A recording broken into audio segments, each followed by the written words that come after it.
are listening to FANTASM, the podcast that sews horror movies and metal together, with your host Corey Gorchrist and Dr. Vincent West. Get your movie collection ready and follow along as they review the latest restoration of cult classic horror films and interview the sickest bands in metal. Sell the metal! Sell the metal! Sell the metal! Sell the metal! Broadcasting from an abandoned morgue in an undisclosed location and blood streaming everywhere, this is FANTASM. And now your despicable hosts. What the fuck is up, and welcome to the FANTASM Podcast. I am Corey Gorchrist, with me, Dr. Vincent West. I was moving my laundry, but I'm here. Dr. West. Dr. West, good to see you out. Good to see you out, man. I go by Arthur sometimes. Yeah, we'll get into all that fun stuff. We got a pretty good one tonight from the Doctor's Vault. As usual, we got our good friend Matt Harvey from Exhumed. You can get horror. Comes out. It's out now on Relapse Records. Doctor had another fine chat with him. Love having that guy on. He's just a super fucking fun dude to talk to and to be around. So And we're getting ready to hang out with him. yeah, and it's going to be a good time. And we got Ross's motherfucking ass also. We'll get back on, and hope you guys enjoyed the last bunch of times we've had those guys on. So New episode you just put up streaming. yeah, the newest episode took a while. It was a lost episode. We got the shit up, and they reviewed Masters of the Universe on tour, and the Doctor went and paid them a little visit. They had a good time, had some brews, and it was a lot of fun. You know, I didn't get to go, but listening to it was a lot of fun. Film we got 1986. Doctor, what's the film we got today? We have House from Steve Miner. He came here for peace and rest. Hi. Ready to play? But now, he may rest in peace. It's been waiting for him. Don't worry, Roger. I'll hold on to you if it's the last thing I do. Now, it wants you. House. Rated R. Coming soon, consult your local newspaper for showtime. Story by Fred Deck. I mean, this is honestly like an ensemble horror film. It's filmed in California. It's beautiful looking. This is the Arrow release, of course, produced by Sean S. Cunningham. Steve Miner, the director of Friday the 13th Part 2 and 3, directed this. Of course, you got Sean Cunningham that produced those. And you also got Harry Manfredini doing the music for this, too. So, a lot of Friday the 13th love in this. Of course, you got the greatest American hero, William Catt, starring in this film. Which is amazing. Yep, and Carrie. And you also got George Wendt, who is, what's his name in Cheers? And here's you a fun fact. What's George's name in Cheers? George Wendt. If you hadn't asked me that, I could have told you. What I was going to tell you, though, real quick, for everybody out there, there were some Amityville movies that were done. Norm Peterson, that's it. In Cheers. Right, Norm, yeah. There were some Amityville movies done the 80s and 90s. Like It's About Time and shit, those movies? Well, he's in one of them. William Catt's in, and Vinegar Syndrome's putting a box set out. They are, the second half, because Shout Factory put out the first First three. And then they're putting out the rest of them, which I think is pretty cool. Check out our Possession episode with Steve Tucker. It's one of our favorites. That's actually not only a Phantasm classic in our Diamond Edition episode, but it's also a fan favorite. A lot of people talk to us about that.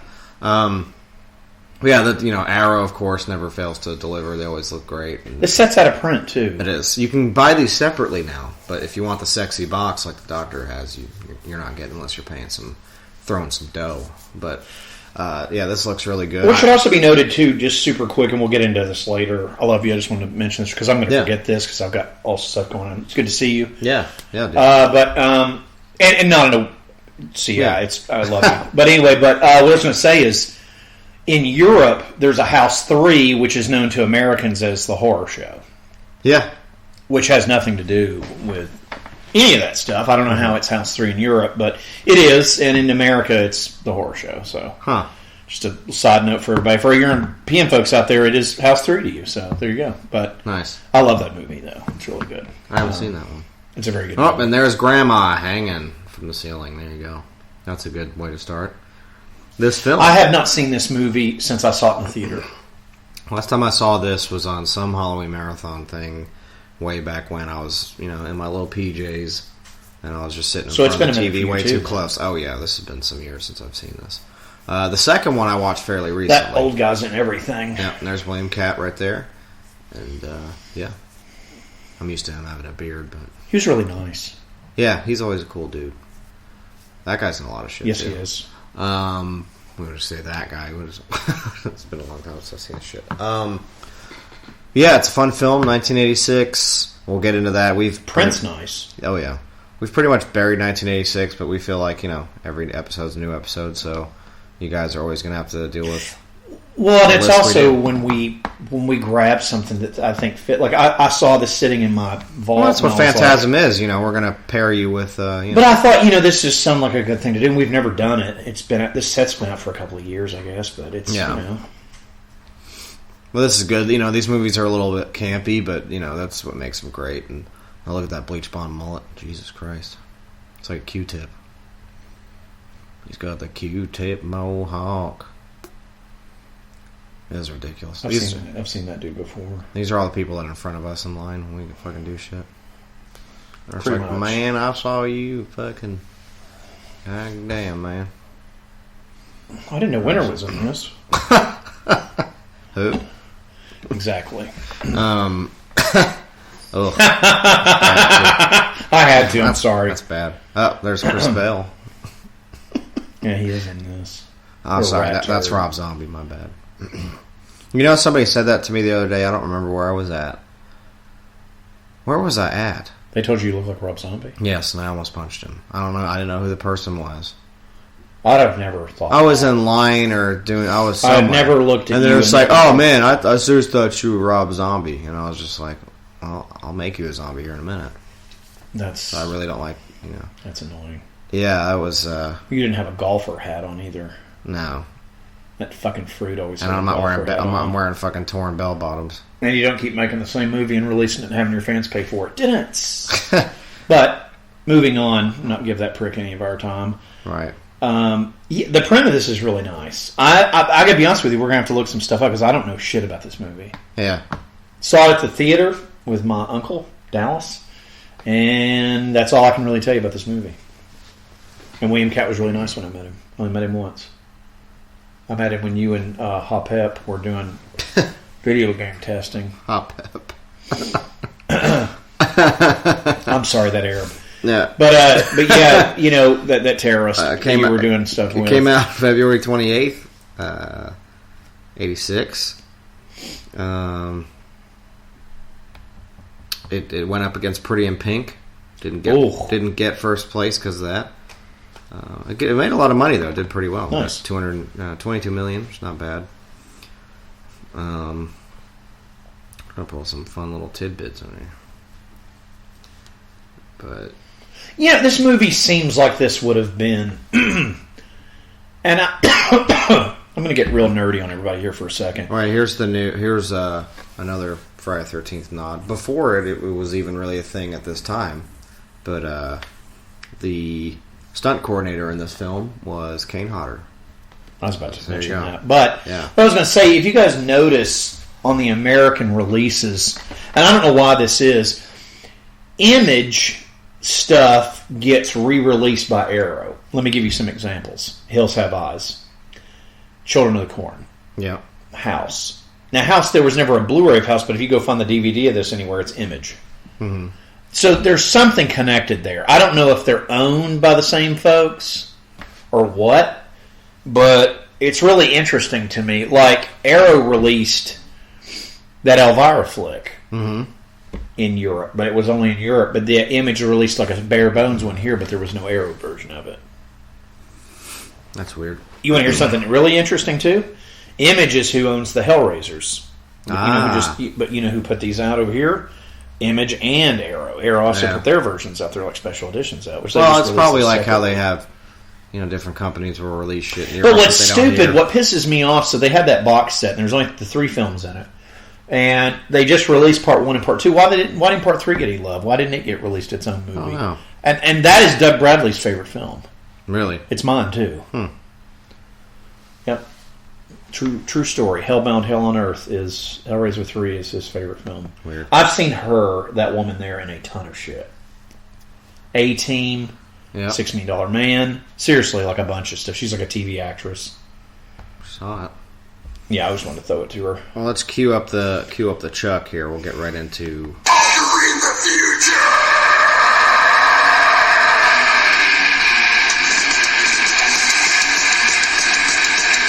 Love you, Chuck. Thank you. I'm just going to run through a list. I'm not even going to just whatever it is. I need We've to done pull it up so some many tunes, don't I? We did it so many times now. Well, it never hurts to revisit. We've not done this in forever. Right. No, we did 86 fairly recently. Did we? Yeah. Well, yeah. fuck. And we've done a bunch of films from it. But it's fine. I mean, but I'm just gonna. Usually, I try to save the horror for last. But I'm just gonna run through a bunch of notable stuff. Stuff we haven't done. That'll be good. Slaughter High we haven't done. I'd love to do that. Rawhead Rex I would love to do. These are all things I own. Mm-hmm. Vamp. I own that. Movie you just got today while we were out shopping around with Invaders from Mars, 86. I did. One of my favorites, Class of Nukem High. It's a great movie. Little Shop of Horrors. Got Manhunter. Love that Sorority movie. House Massacre. Terror Vision. Sorority House Massacre I have too. Dead End Drive-In, which is I have that. That's Tarantino's favorite horror film. It's weird. It is weird. It's not really good. No. One that you bought me fairly recently that I just love anyways, Blue Velvet. That's such a great movie. Breeders. I have that. Probably one of your all-time favorites that needs to be on Blu-ray, and it's not. The Wraith. Yeah, I don't know what the deal is with that. And we got Troll, best worst movie ever made. By the way, real quick though, kids, The Wraith is streaming right now. It is on Tubi, Hulu, and it is on Hulu as well. Yep, go ahead. I'm sorry. I thought that was fucking John Cleese. It's not though. I know he's from somewhere else. It looks like him. Is that John Cleese? No, he's another TV actor. He looks very familiar. And I'll tell you something you might know him from. You kids out there watching where we're at right now in the film, and I can't give you a time marker because I'm messing with stuff from a little over 12 Wheelchair minutes. Fucker, who will now be referred to as Hate Sponge. Or he's a Soul Sponge. Or Sponge of Hate. Yeah, Soul Sponge, Sponge of Hate. Anyway, so Sponge of Hate does not know we're doing this. But anyway, the actor you're asking about there, hold on. He's the one in License to Drive at the beginning. He's just like, it's people like you, talking to Corey Haim going, it's people like you, they scrape off the road at 4 a.m. Yeah. For our sake and everyone else, I hope you fail your license. This is it. Ghostbusters. He's the. I had no idea it'd be so much. I won't pay it. He's a guy from. He's in a bunch of shit. He's in a bunch of stuff. He's a dude from the Sedgwick Hotel. Well, that tells you where There's yours and there's my nod. Yes. So there you go. Hell yeah. I had no idea. Well, we can put it right back in there. Oh, we certainly can, Dr. Bankman. Anyway, Psycho 3, 1986. Love it. Gothic, which is put out by Vestron. I love that movie. Demons 2. Hate it. Texas Chainsaw Massacre Part 2. Not a fan. Which, eventually, kids, we might even put it up so you guys would have to buy it or something so we can get a little money. We'll put that up as a lost episode because we did interview Derek Roddy for that. The whole thing went to shit. Derek Roddy's a fucking cunt. Didn't we do Texas and you said we just sounded mad during it or something? We were both pissed off because we had just done that interview. We ranted about Star Wars the whole time for some reason. It was just a nightmare, that whole episode. Like I've never listened. You ranted for like 30 minutes about something, like just straight, just you just ranting. And me not even saying it. I wasn't even going like, yeah. Like it was just nothing. It was just you like, I'm going to tell you something else. And it was just like it was just fucking bad. Yeah, there you go. And then people might like that. Though. And then you stopped and you were actually chill. And then you got me going where I was just like, I'm going to tell you something else. And it was just awful. But yeah, it would be very entertaining. And it's, honestly, raw and uncut and uncensored how we like to stay around here. So we'll put it up eventually if you guys give us enough demand for it. The Hitcher, love it. Deadly Friend, Poltergeist 2. One of my favorites that I thought we've done but we never have is Witchboard. I would love to do that. Yeah, I've got that. Critters, April Fool's Day, Another one we definitely need to do. We've almost done this a few I like times. Critters 2. I have that box set, actually. I like Part 2. One that we've almost done a couple times, but we still haven't done it yet, but we'll do eventually, is Maximum Overdrive. It's one that I don't think I really want to give to anybody. I think we should just watch it. Yeah, I do too. It's a good one, though. It's Stephen King, and I'm kind of protective of that Friday stuff. 13th, Part 6. It's my favorite Jason film. Have we ever done that one? Yes, I believe we did. Interesting. We've done most of the Friday 13th, honestly. You should really look We at never back did like, oh, 3? shit. No, I don't think we did 3. We should do 3. Henry, Portrait of a Serial Killer. I don't like that movie. I've never seen it, to be honest. It's overrated. Chopping Mall, which you can listen to on our burner episode of Blood Red Throne. They're also a bunch of queefs, so there you go for that. You can listen to that episode and laugh with us. Fucking dickheads. From Beyond, one of my favorites. Love it. It's fucking raunchy as fuck. We ever done From Beyond? Yeah, we did. Yes, we actually just did the movie. We didn't put it with anybody. That's okay. And we did Ken Foray. You're all about to get that later tonight. Aliens. And we got Night of the Creeps, which we did for our Boys and Gorgasm. And Dr. West's favorite film from 1986, David Cronenberg's The Fly. Which I say that every time we do it. Just completely inaccurate. Hang on, we got more. Let's see. Big Trouble in Little China. I mean, of course. You gotta mention that one. Ferris Bueller's Day Off. Dude, that's my favorite movie probably of that year. Yep, Top Gun. Well, actually. Cobra, Delta Force. Trick or Treat, probably. Yeah, Trick or Treat's the shit. Crocodile Dundee. Not Trick or Treat. No, Trick either. or Treat. The Gene Simmons. Thank you. Yeah, not that fucking. The Asgard. I can't get into the Trick or Treat movie. Can't get into it. I like it. I thought it was pretty good. I can't get into something it. new. Can't get into it. Back to School, Rodney Dangerfield, Golden Child. Another one that came in today that you got was also on this list. You just had an 86 night. It's weird. Three Amigos came out in 86. I didn't get that today. Three Amigos? Oh, you got the Three Musketeers. Yeah. Oh, whoops. Well, whatever. Three Amigos. That's good, too. It is. Police Academy 3, Howard the Duck, Stand By Me. Howard the Duck is something I could never get into. People love that. It's really movie. The strange. people that love it, love it. That's weird. Star Trek 4, The Voyage Home. Love it. About Last Night. Love it. She's Gotta Have It. That's a black comedy. It's actually pretty funny. Down and Out in Beverly Hills. Love it. One Crazy Summer. Love that movie. It's John Cusack and it's so good. Demi Moore. If you guys are fans of Better Off Dead with John Cusack, watch One Crazy Summer. It's the savage Steve Holland director. Mm-hmm. It's amazing. No Blu-ray. It's gay. Come on archive. Check it out there for me. Labyrinth. Overrated turd. The Color of Money. Love it. Karate Kid Part 2. Don't like it. Never seen it. Super wubby film for me, Short Circuit. Can't deal with it. No? I love it. I'm alive! And then I blow it up. I'm like, fuck you. Yeah, fuck you. One of the best Disney movies ever made, The Great Mouse Detective. Very good. Yes, good Vincent Price in it. It is. Good shit. He's the villain. I don't know if I said Cobra, but Cobra. You have said it like 5 times. I'm one of those assholes that watches it on Christmas because it takes place around Christmas time. It does. So that's when I watch it. It does. Fuck yourselves. Transformers, the movie. That's a Dr. West obsession, and Matt Harvey loves that movie. I'm going to give a shout out to that right now. He loves that movie. Yeah. We were going to watch that for you guys coming up, but it's changed.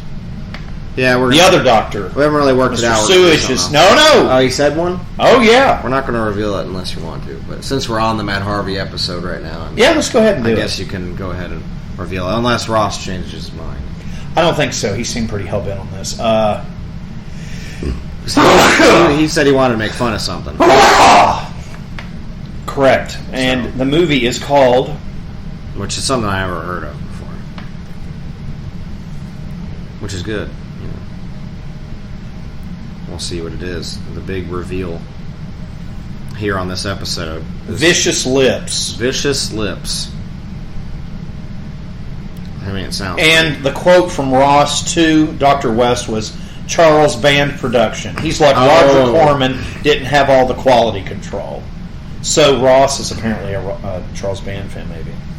Well, that's just all the fucking full moon shit. That's I told you. Let's see. Vicious Lips is Sometime in the distant future, a fledgling band gets an opportunity for a breakthrough if they can make it in time to a faraway planet to perform in a very popular club. Oh, this sounds great. Albert Pian is the director. Which I don't know what he fucking directed. He directed Cyborg by the Jean-Claude Van Damme film. By the way, this is not 1986, what we're talking about. This is 85, 89. 89. I don't know what. Anyway, we're watching it, kids. If you guys want to watch it, I found out from Dr. Ross Sewage that it is on Amazon Prime. If you'd like to go check it out right now, before we watch it, Vicious Lips is actually 1986. How weird! Yeah, isn't that crazy? All this shit. We've been lucky with all this. But Albert We got Pian, really lucky. It's who bizarre. directed this, did do Cyborg. I don't see anything else that he did that I. No, he did something else that I like. But all this stuff is just like weird. Well, he's done something else. Fucking Super B stuff. I can't remember what it was. Omega Doom with Rutger Hauer. That's it. That movie kicks ass. Yeah, 1996. That one. It's a good movie. I've got it on Blu-ray. He did a Joe Bob's Drive-In Theater. Apparently, he directed. That's amazing that stuff, which is nasty. Music. I see the. Yeah, I'm trying to see with this real quick. Prior to 2013, the film have never been given a video release in the United States, so it took until 2013 for this film to come out. I'm trying to see if there's any notable cast in it. Oh, fuck it. We'll get to all that when we actually do the film, but Vicious Lips, be on the lookout, because we're going to do that with Ross, and hopefully Matt as well. He'll join us back on the podcast here. He is. We're just going to party up. I was told he is, so. We're going to party up with them on their upcoming tour, which you guys just check out those dates online and prepare for your show. Go support them in the crowd. Fuck yeah. There's another band there, but don't support them. Anyway, moving on. Here we go. This is some records from 1986 that I've chosen here for you. Of course, Rain and Blood and Peace Sells of Who's Buying. For Matt, we've got Master of Puppets for our guest. Pleasure to Kill for Dr. West. Yep, that's a little... And then... Creator. Another Dr. West classic, Fate's Warning, Awaken the Guardian, even though that band took a shit in my mouth. Destruction, Eternal Devastation. Love it. Flotsam and Jetsam, Doomsday for the Deceiver. It's a great album. It's got former Metallica bassist... Jason Newsted. Correct, thank you. And then King Diamond, Fatal Portrait. Love it. Morbid Visions by Sepultura. It sounded like it was produced in a toilet bowl, but God bless you, Sepultura, because I love you still. Let's see here. The Dark from Metal Church, Orgasmatron from Motorhead. Two of my favorite albums from those bands. Ultimate Sin from Ozzy Osbourne. Rage for Order from Queensryche. It's a great album. Mm-hmm. Trilogy from Yngwie Malmsteen. Good. Black Sabbath, Seventh Star. Love that record. So underrated. Good. Just because Ozzy's not on it doesn't mean it's not good. Ozzy shit's overrated, kids. I like all that other... Ozzy shit's overrated. Cinderella Night Songs. Y'all can make fun of me. I don't care. It's really good. What is it? Cinderella Night Songs. I love it. Cinderella's great. Tell the Devil from Stryper. It's a fun listen. You're going to laugh at everything. Possessed by Fire from Exhumed. We had them on earlier this year. The recording never happened because my thing died. I remember that. Sorry, Exhumed. Game Over from Nuclear Assault. Menace to Society from Lizzie Borden. Born Too Late from St. Vitus. David Lee Roth, Eat 'em and Smile. Alice Cooper, Constrictor. That's her favorite one. Wasp, Inside the Electric Circus. Great My album. favorite Very Wasp underrated. album, too. Russian Roulette from Accept. That's a special one for you. Isn't that weird that that popped up? Isn't that to get those phone calls? Yeah. Weird that popped up today. 5150 from Van Halen. Love it. The only Hagar record that I really like. Judas Priest Turbo there for Corey. Yep, favorite. Not favorite, but close. And then I'm gonna have to That's go. my Booger Sugar album. If I'm gonna get fucking go nuts on the town. Roar from Voivod. If you got any Voivod fans out there, but my number one album, and it's gonna go back. Or I've got two. My number two, and then my number one. Number two is Darkness Descends from Dark Angel. Love it. I highly so recommend much. that record. So good. And then the number one record for me on this, and a lot of people argue this with me, but it's your favorite. It is, and I'm going to have to go Beyond the Gates from Possessed. Oh, of course. And there you go. That's it. Stomps, That's all I got. Stomps the shit. It's good stuff. A lot of good. 86 is just a great year for a lot of things, and especially the stuff we like. Oh, and the Fastway soundtrack is another thing. It's not mentioned in there, but the Trick or Treat soundtrack. Oh, yeah. Fastway. Of course. 1986. Yeah, Fastway. It's good stuff. Little alternate there for you. And, yeah. Now we're going back to the... I always forget that William Katt's character, he has PTSD because he was in Vietnam. And it kind of goes back... that guy played Bull on Night Court. Oh, wow. He's in a ton of stuff. He was bald and played Bull on Night Court. I forget his name. But I just recognized him. It's amazing. Oh, Lucky Strikes are about like $15 a pack, and they have no filter. Very good cigarettes, though. I can already tell you this right now. Watching this, I am not into this at all. No? No, it's. I think I've been looking away too much, too, so I don't really know what's going on. Yeah, you're not really zoned in on it. From what I remember from this... And again, I have not seen this since it was new, so... But William Katt's character has PTSD, so he has like flashbacks of Vietnam shit. That's not all the time, it's in the film, and... You know... This kind of goes back and forth. I think it's a cool little element. You don't really ever see this kind of shit. I mean, Jacob's Ladder is really the only thing I can think of with the... Rambo. PTSD thing. Well, I mean, for like horror movies, you know. Oh, right.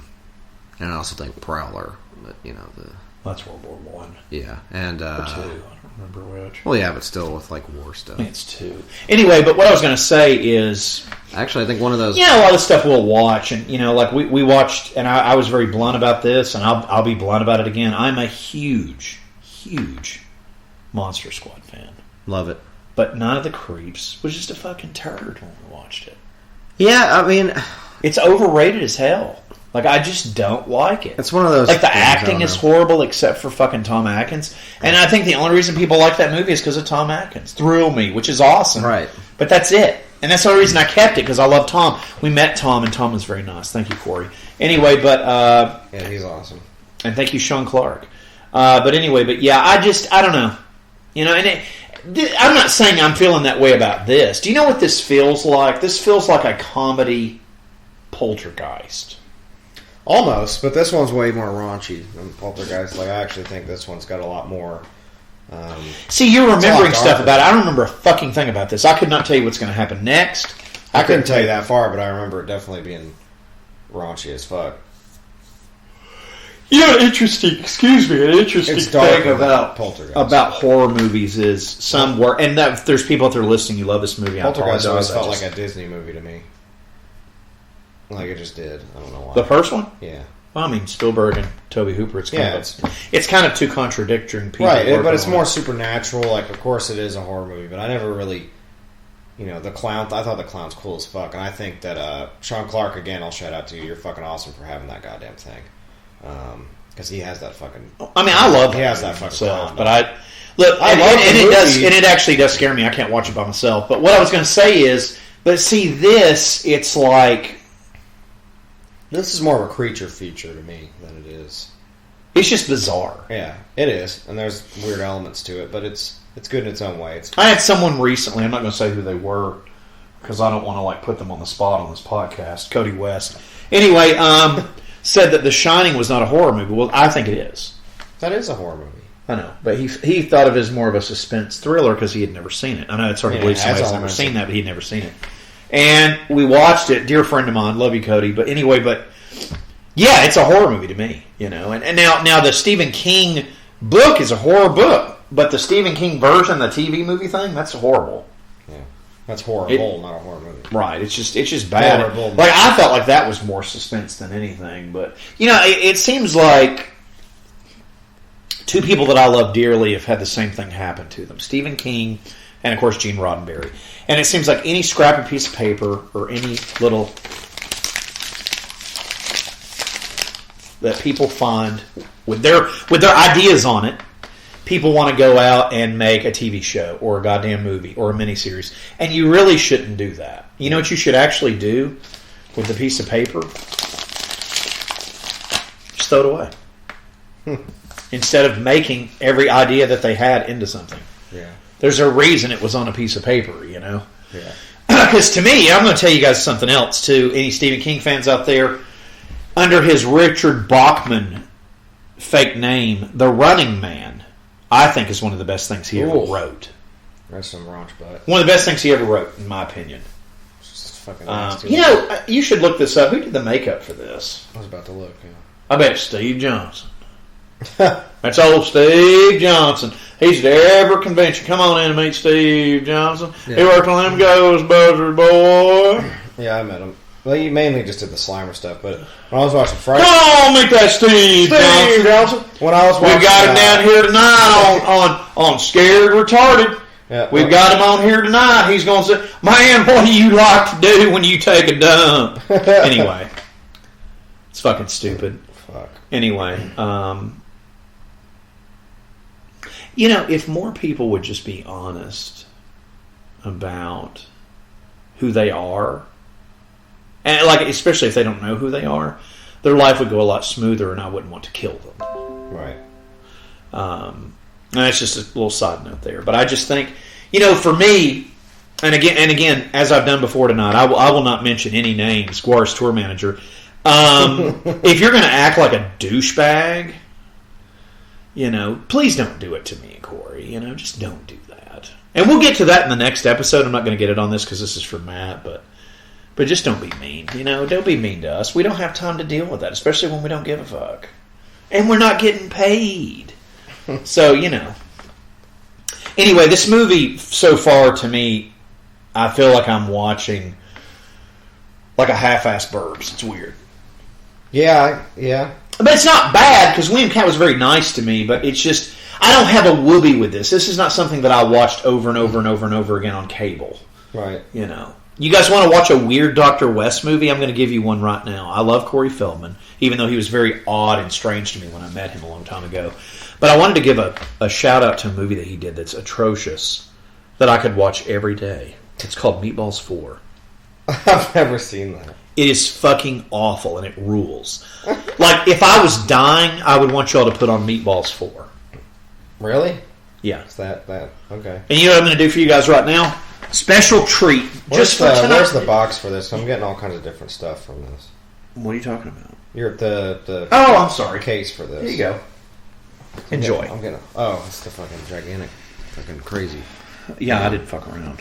And I didn't get that big pimping with the. Is that a I got it book? I got it off. It is. I got it off eFruit. eFruit. Now, while he's reading, guys, I'm going to play you guys something. Okay, so just enjoy. This is just a little snippet for you of an awful film that Dr. West loves. Meatballs 4.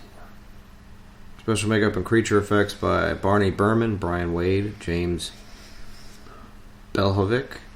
Okay, you guys Shannon ready? Shea, Kurt Here we Fletcher, go. and Bill Sturgeon. Can't believe it's on here. Welcome to Lakeside, where some of the hottest skiers have just landed a new hero. I want you to meet our new recreation director, Ricky Wade. He's got charm. Vincent West. He's a natural-born leader. Come on, guys, let's do it. Come on, anything's possible if you want it bad enough. Look at Michael Jackson. Oh, Michael Jackson now too. He's got 2 weeks to turn these ski rats into superstars. It's a playground of fun and fantasy, where the scenery is breathtaking. The passion is pulsating. Why did you leave me, Ricky? Because I was afraid, Cal. The romance is hot. I think I'm gonna change that 10 to a 12. But the competition wants to crash this party. Are you going to put up or shut up? And they'll stop at nothing to get what they want. If you don't mind. All right, these girls are gonna look like Smurfs. Now, Kelly, it's a race for survival. Jesus Christ. We need to watch this. That's fucking good. To the rescue. That looks like a Nickelodeon movie. No, here's what's funny about it. Let's talk about that movie. I saw that movie on HBO in like 92 when it came out at like 4 in the morning. And here's the God's honest truth about it. I don't know why. If you guys are movie people like me, it would just hit me right at the right time. Even though it was horrendous, I loved it. I can see you liking that movie. It's weird. It's fucking awesome. It's got the old dude that played Pete from Twin Peaks. Yeah, okay. And it's got fucking Corey Feldman, even though he was a buns to me when I met him. He wasn't mean, he was just a buns. And it's just good. It's awful. Oh, he does like this Michael Jackson dance in it. And all these people are like, woo, yeah! Even though, they didn't know at the time Michael Jackson was like molesting little boys. Yeah. But anyway, what I was going to say is, it's horrible, but it's no horrible than some of the horror stuff I like. And that movie is a horror movie if you just want to watch bad acting. But it's great, if that makes any sense. It's really good. And actually, I just found it on YouTube if you guys want to go watch it for free, so enjoy. And we can't get sued, by the way, over Meatballs 4, by the way, because it's out of print, so.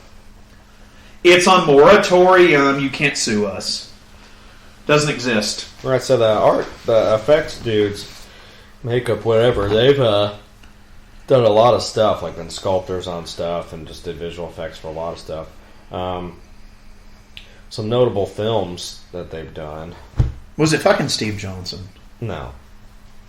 It's actually really cool. Like, they're all different people. There's about like 4 or 5. Welcome to this convention where I'm not going to mention Steve Johnson's here. $100, $300 for a fucking spend the day with Steve Johnson. You can watch him take a shit.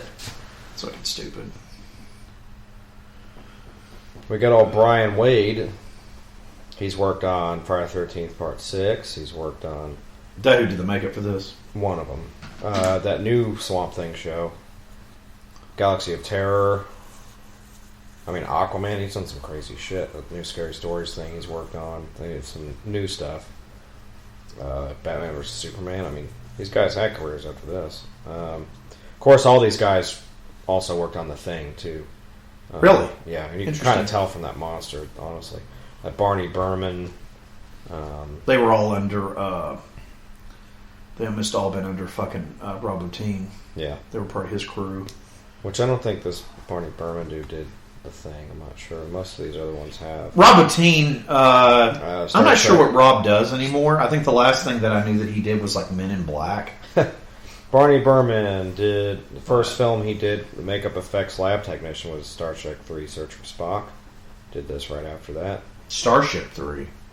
Star Trek 3. I thought you said Starship. Starship 3. Starship 3. The Search for Mock. Search for Mock. I was like, what are you talking about? From Whisper to a Scream, Blood Diner, Slaughterhouse, Fright Night 2.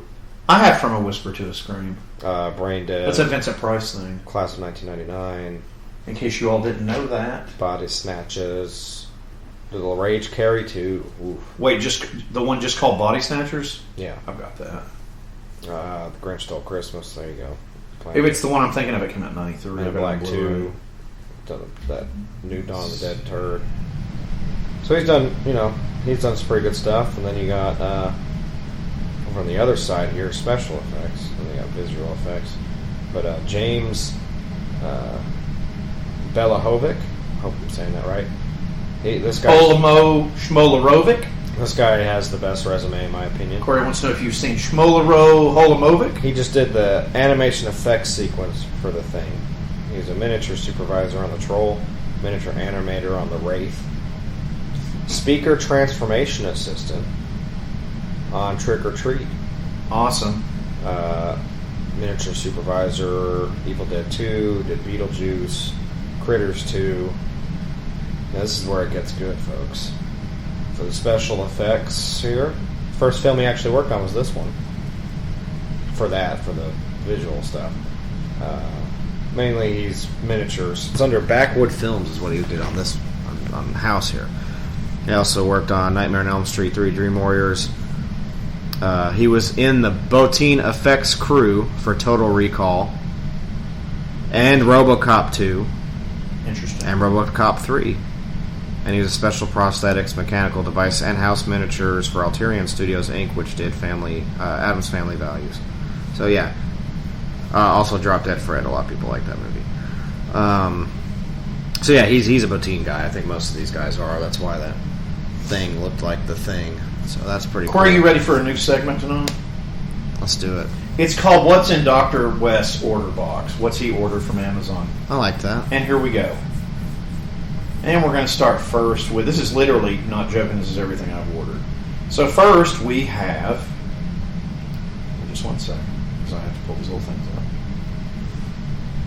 It is Death Stranding, the collector's edition on PS4. Huh.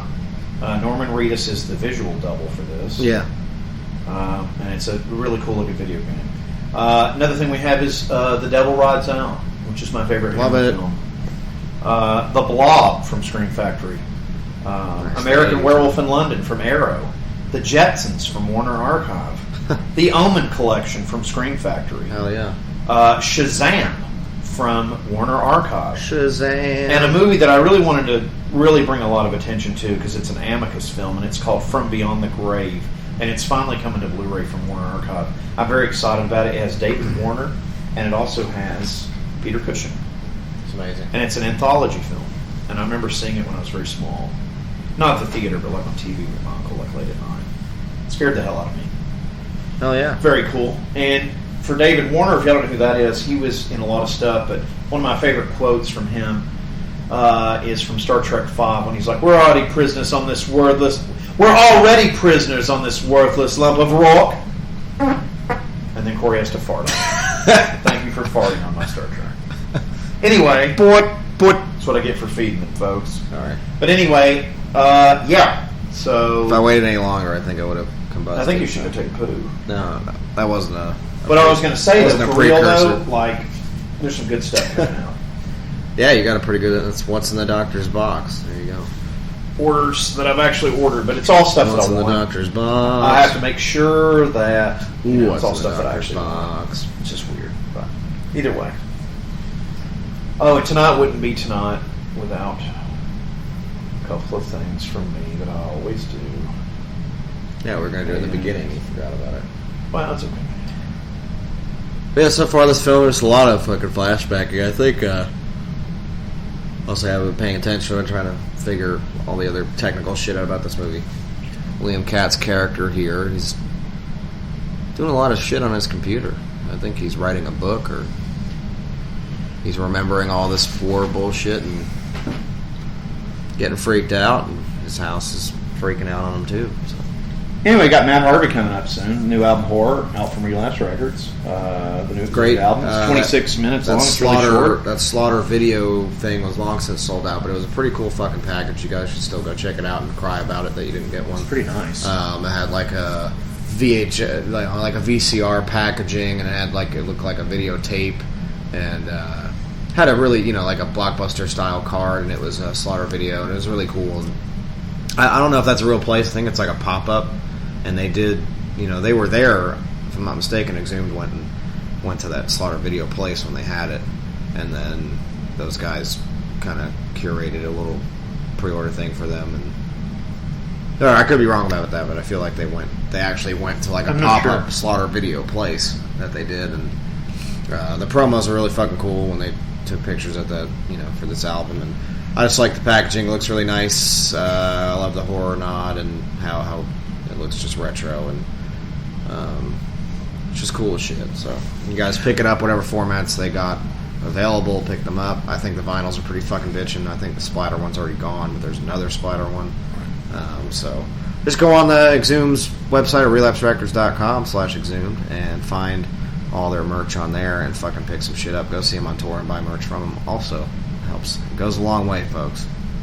And also be sure to, unlike our former host of our stuff, host of our material, and be sure to go unlike that. I'm not even going to say their name, but you just go unlike it, because we are not with them anymore. We're not affiliated with them. I was never affiliated with them. And I've got this clip there for them if you're listening. Those guys are fags! That's fantastic. Those guys are fags! That's fantastic. Those guys are fags! Fags! Again, that's words from Spicoli. And look, I'm not going to mention what I'm talking about. I am talking about Outlander Media Network. Be sure to unlike anything that you have of theirs, because we are not affiliated with those cocksuckers. I never was, and don't like them. But this is what I do think about Outlander Media Network. Those guys are fags! That's fantastic. Those guys are fags! That's fantastic. Those guys are fags! Fags! Fags! Fags! That's also what Spicoli. I don't want to beat it to death, but again, this is for every single human being at Outlander Media Network. Those guys are fags! fags. That's fantastic. Those guys are fags. That's fantastic. Those guys are I think you actually, fags. Fags. as you were saying that, William Cat was blowing up a fish with a fucking gun, like a. Well, it's appropriate. Anyway, just a little side. That was just a small little thing there. I think you should dress up in a wetsuit, like a surfer suit, and knock on their door, and then just be like, "Those guys are fags." Oh no, they're going to get a visit from Arthur Fleck. And then you have Arthur Fleck will be visiting them. No. Anyway, we're back to our regular scheduled program tonight.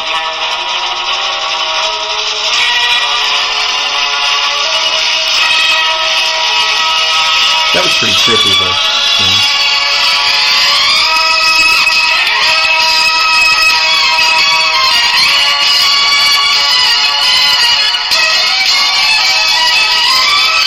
Often imitated, you're not Dr. West!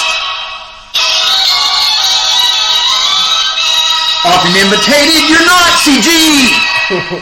CGC. Too many things for me to do at once. We're on the loop here, kids. It's my childhood just for you. And we can't get sued if it doesn't exist. That looks like a fucking... Woo.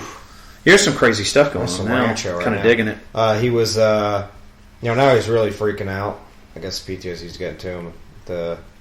That's a nasty fucking bitch right there. It's fucking... Looks like a goddamn... I don't know, fucking genital wart or something.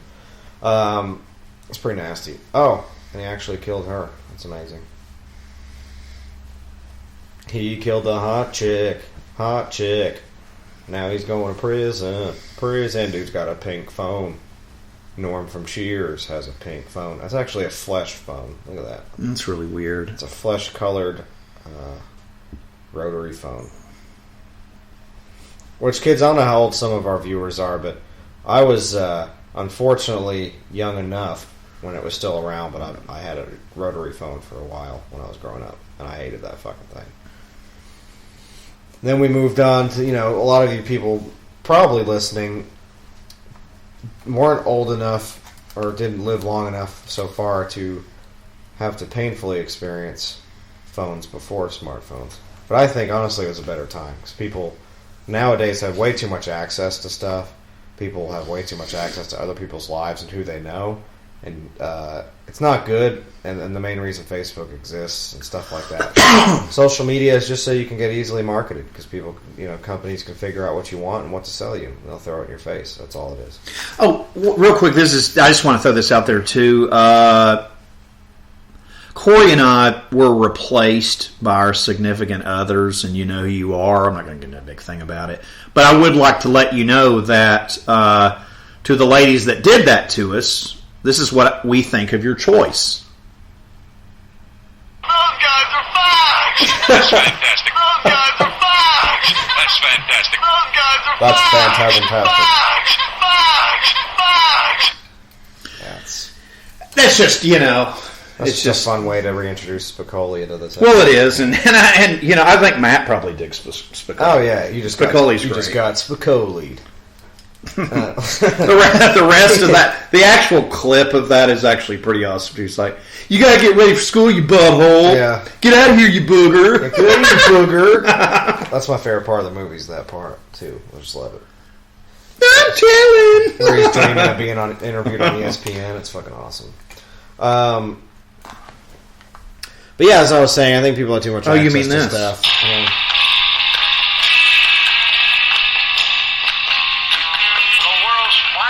That's showed it. up today to do battle with what's turned out to be the I'll get biggest to the good stuff. of your life. Well, Sue, I'll tell you, surfing's not a sport. It's a way of life, no hobby.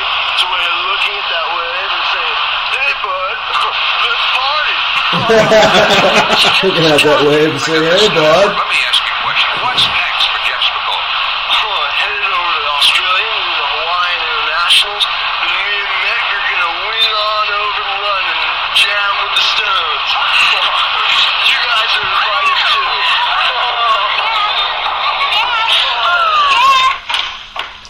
Dad says you have to get up.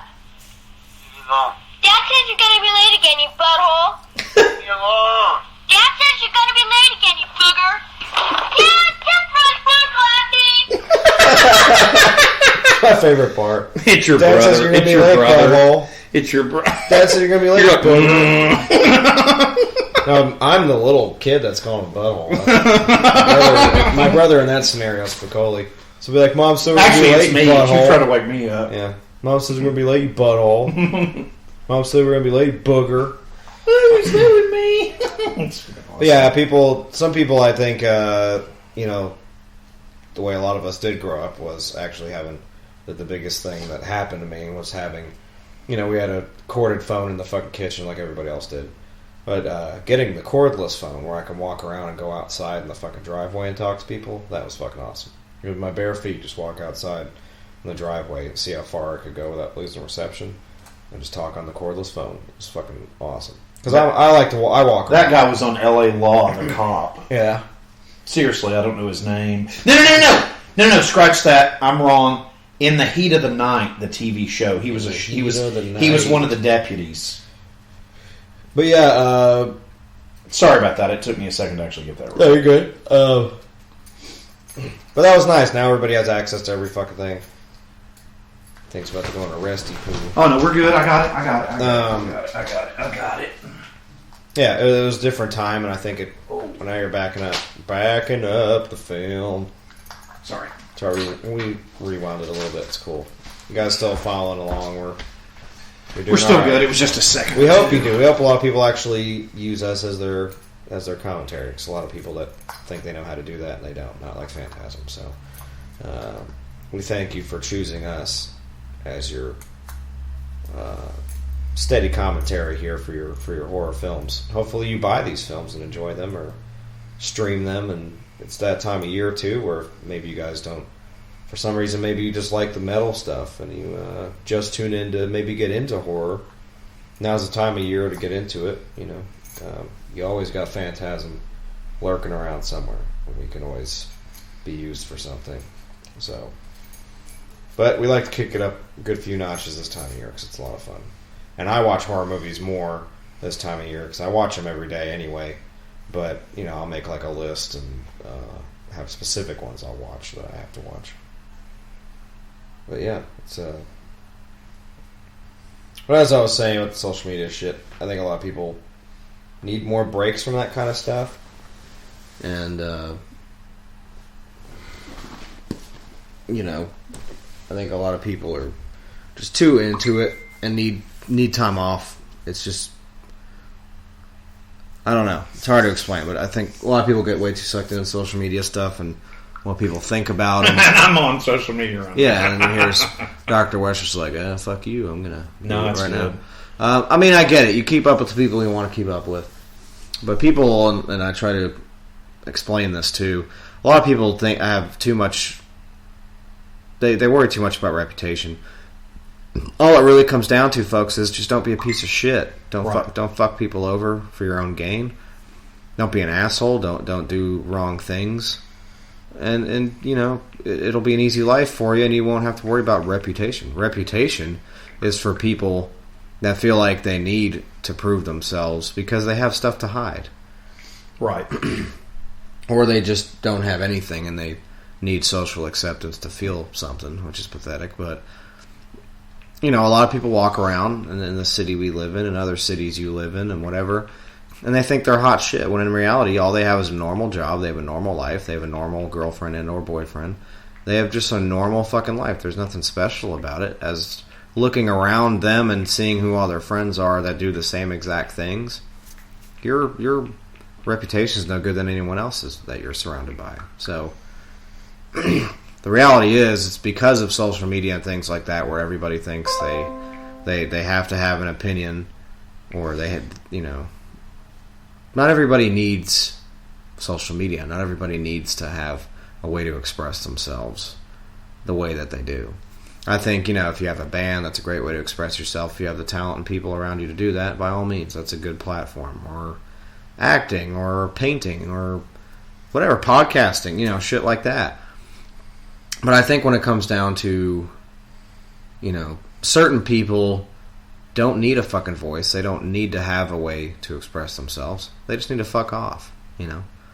So I don't think a lot of people understand that, and they just think, oh, well, I can go on Facebook and talk about whatever I want. It's like, well, you kind of can't. I mean, you can do whatever you want, but it's just kind of, you shouldn't be a person that's allowed to, you know. Right. Used to be back in the day, you know what happened?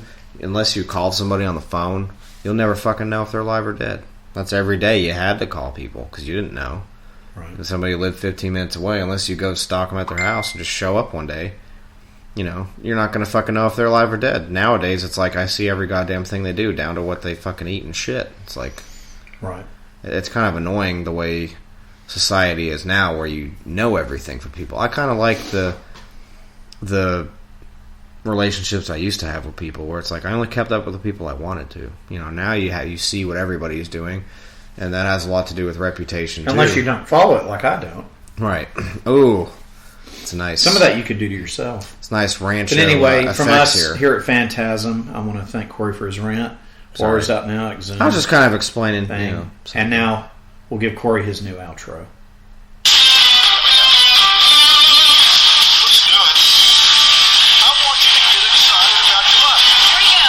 Fucking Dr. Phil? Fuck you. Fuck.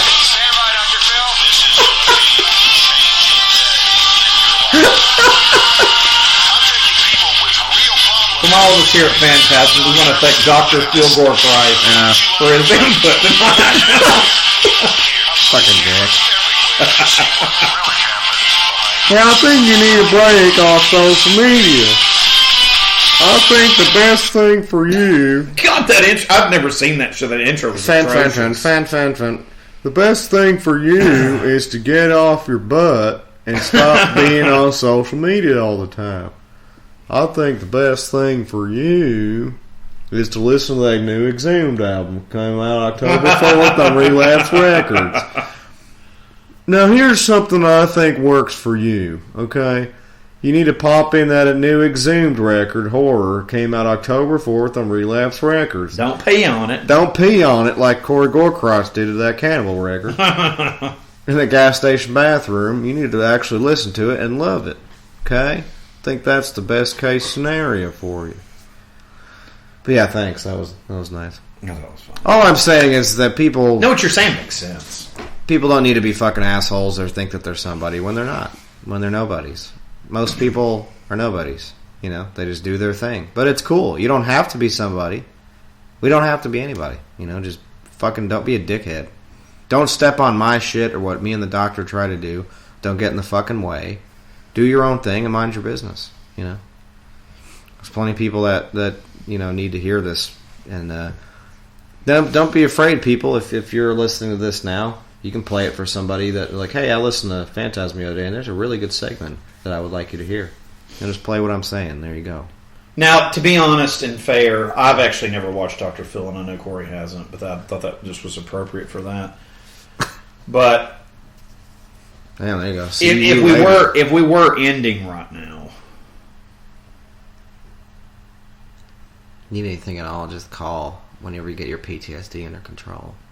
No, but I mean, I think I have something more appropriate. Is this worse? Is that what No, God, no. This is definitely not. Give me just 1 second. It's Corey's rant. It's never taken serious, Corey. No, I think it's very serious, and I wasn't even ranting. No, listen, I want to actually play something I actually think represents you. All right, and it's serious. This isn't. It is. This is. I would never joke about something that serious. All right. Because I would never want to hurt your feelings or have you think that I was against you. I hurt my feelings in any way. Okay, this is for you, man.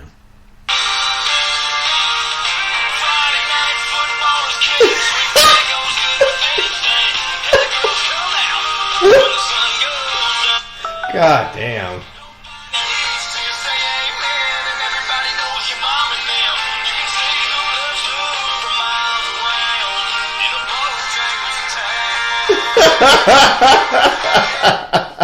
Wishing you the best. Check out that new Exhumed record. Corey's from a Bojangles town. I'm not. Bojangles town. God, that's That's fucking awful. I told you it was better, though. In a lobotomizing town. It's still better than Dr. Phil, actually. I don't know. They're both pretty Bowtown. Okay. Those are both Bowtown. All joking aside, I will now fix it. This is the true outro. From the doctor, which is me, and Corey Therapy Christ. This is. I'm giving you actually a good outro. Stay fucking horny. Yep, stay fucking horny. There you go. Love Christ. There you go. Hold on. That's my favorite one. This version of this is better than that. Yeah. I don't know why. This sounds better. This version of this. We can't say what it is for copyright reasons, but we're not listening to anything that we shouldn't be. Right. I'm a Jew from New York too, so we can play it.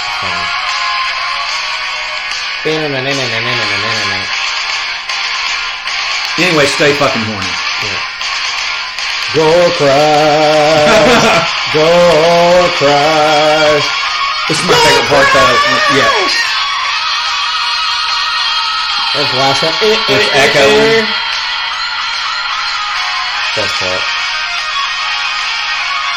I will say this. Is that you with the mullet? I never had a mullet. That wasn't Little West? No, Okay. I just had a straight bowl. You always had the bowl. Yep. I had the bowl too.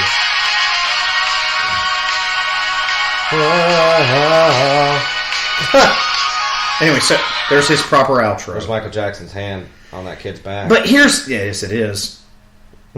It's interesting because, just real quick, anybody that heard that, because we can't say for copyright reasons what that was. It's called Gore. But what's amazing is when I saw them when they first put their kabuki makeup back on, called Love Christ, and when they played that, I did shoot a hot load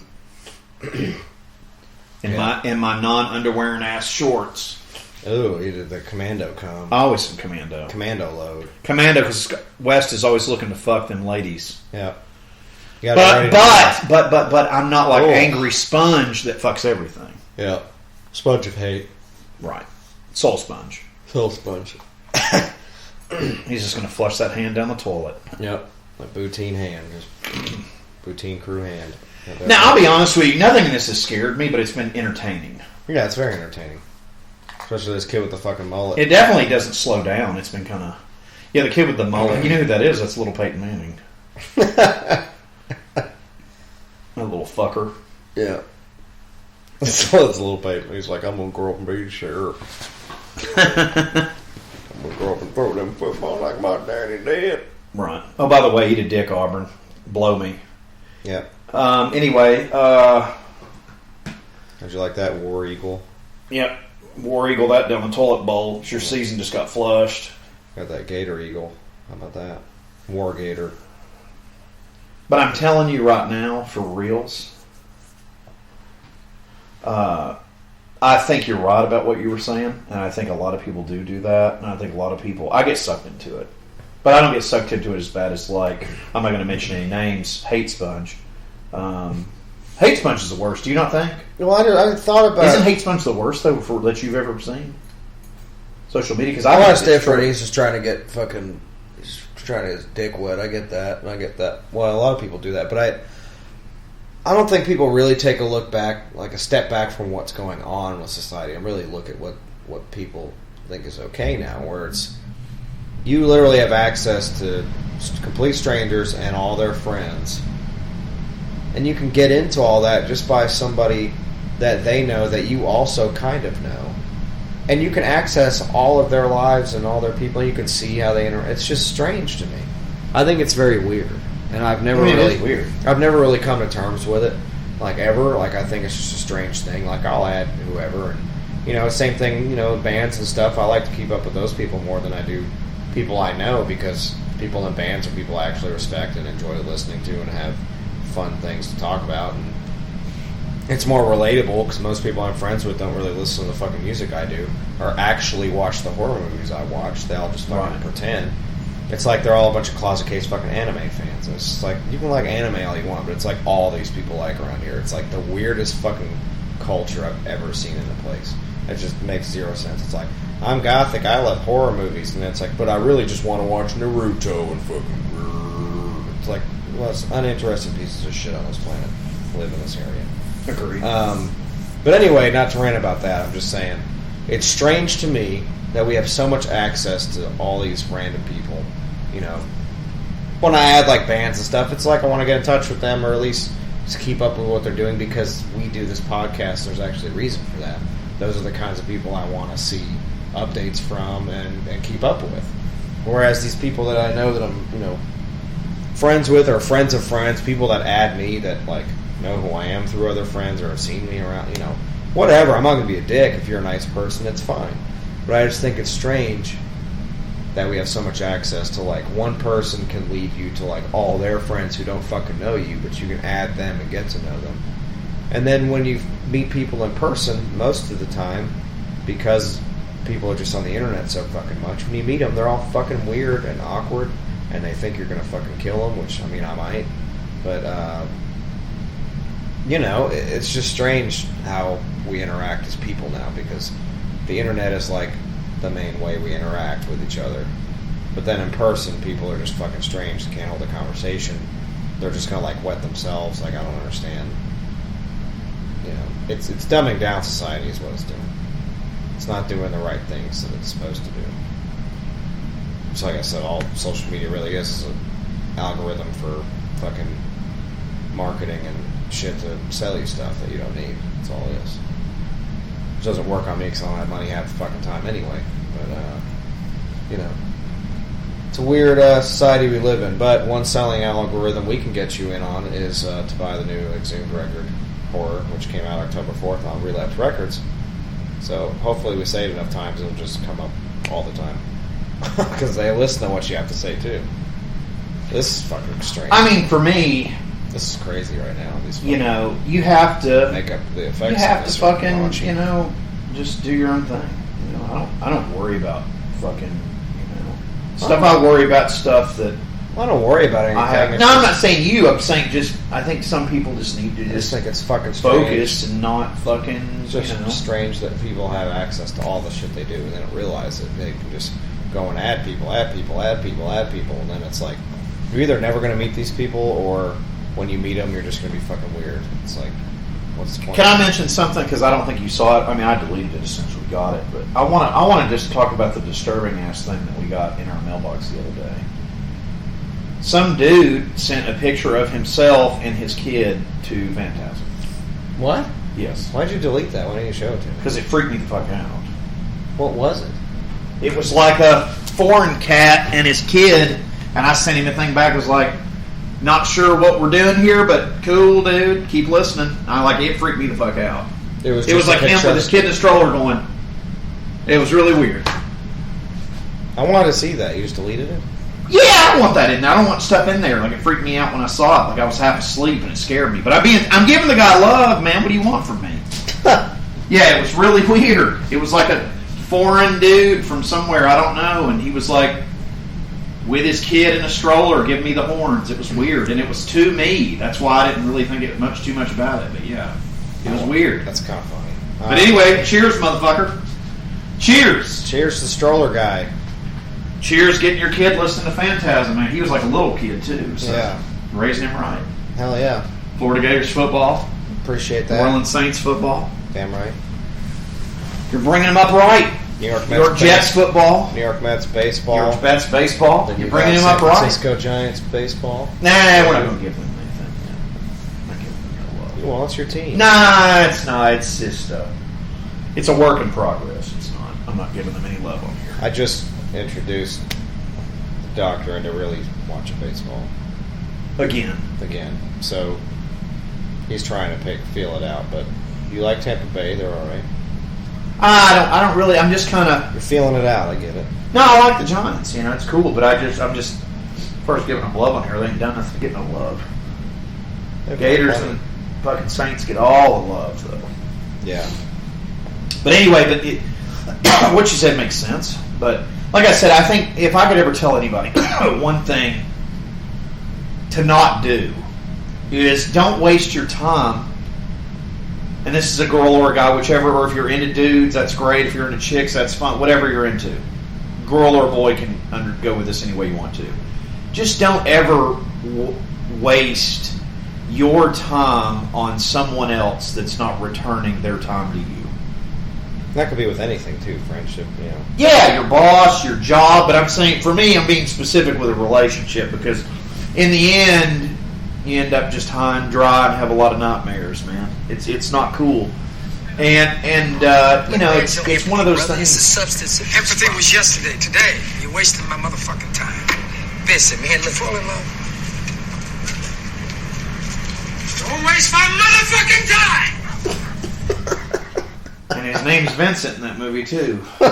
However, if you ever watch that movie, Heat, I really consider myself to be De Niro in that movie. Yeah.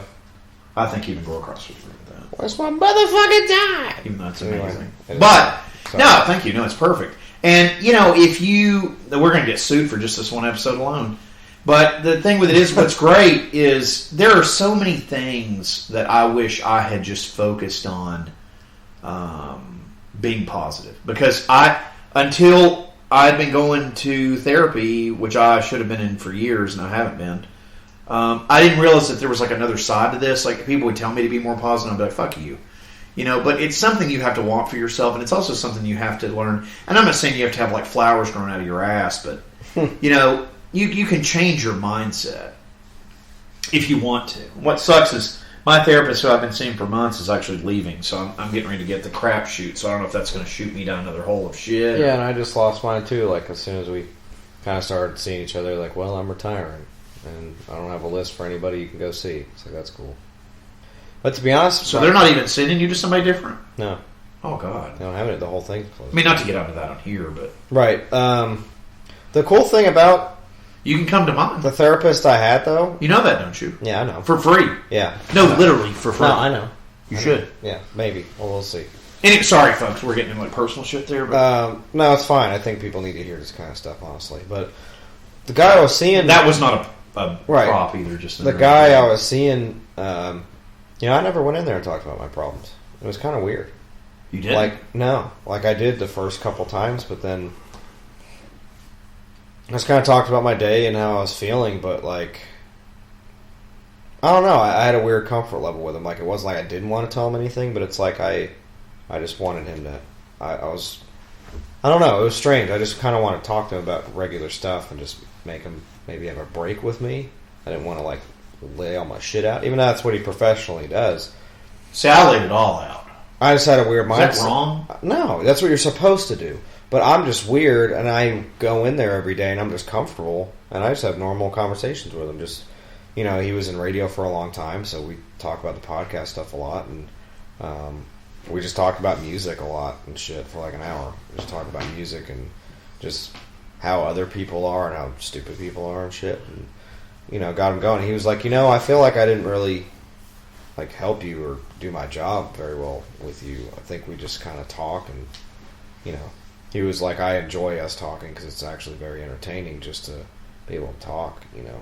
It's like, yeah, it's kind of what I feel like I need to do when I'm in here, but I don't plan it. It's just when I come and sit down, we just bullshit, and it's kind of nice, you know. He's almost like, he was almost just like a friend that just actually I knew was professionally just listening to me, you know.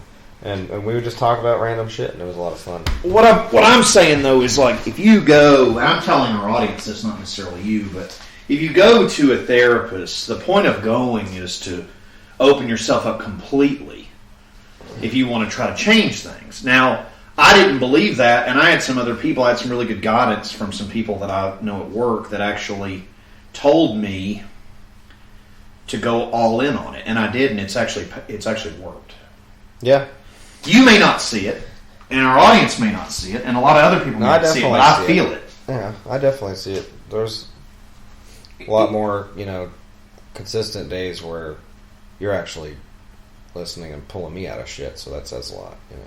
I needed this. I mean, I think I really, you know, I fell pretty hard from the stuff I dealt with, but, you know, to our audience, this isn't about me. For you guys, if you think you need, you know, help, and you don't leave your room, and you listen to a lot of podcasts, listen to music, there's nothing wrong with that, but You know, if you're very creative or something like that, if you're kind of socially inept or whatever, you know, maybe look into a therapist. There's a lot of programs in a lot of areas, and I'll be the first to tell you, you know, as somebody that's, you know, got a lot of stuff wrong with them, that it doesn't hurt to have someone try to help you, you know.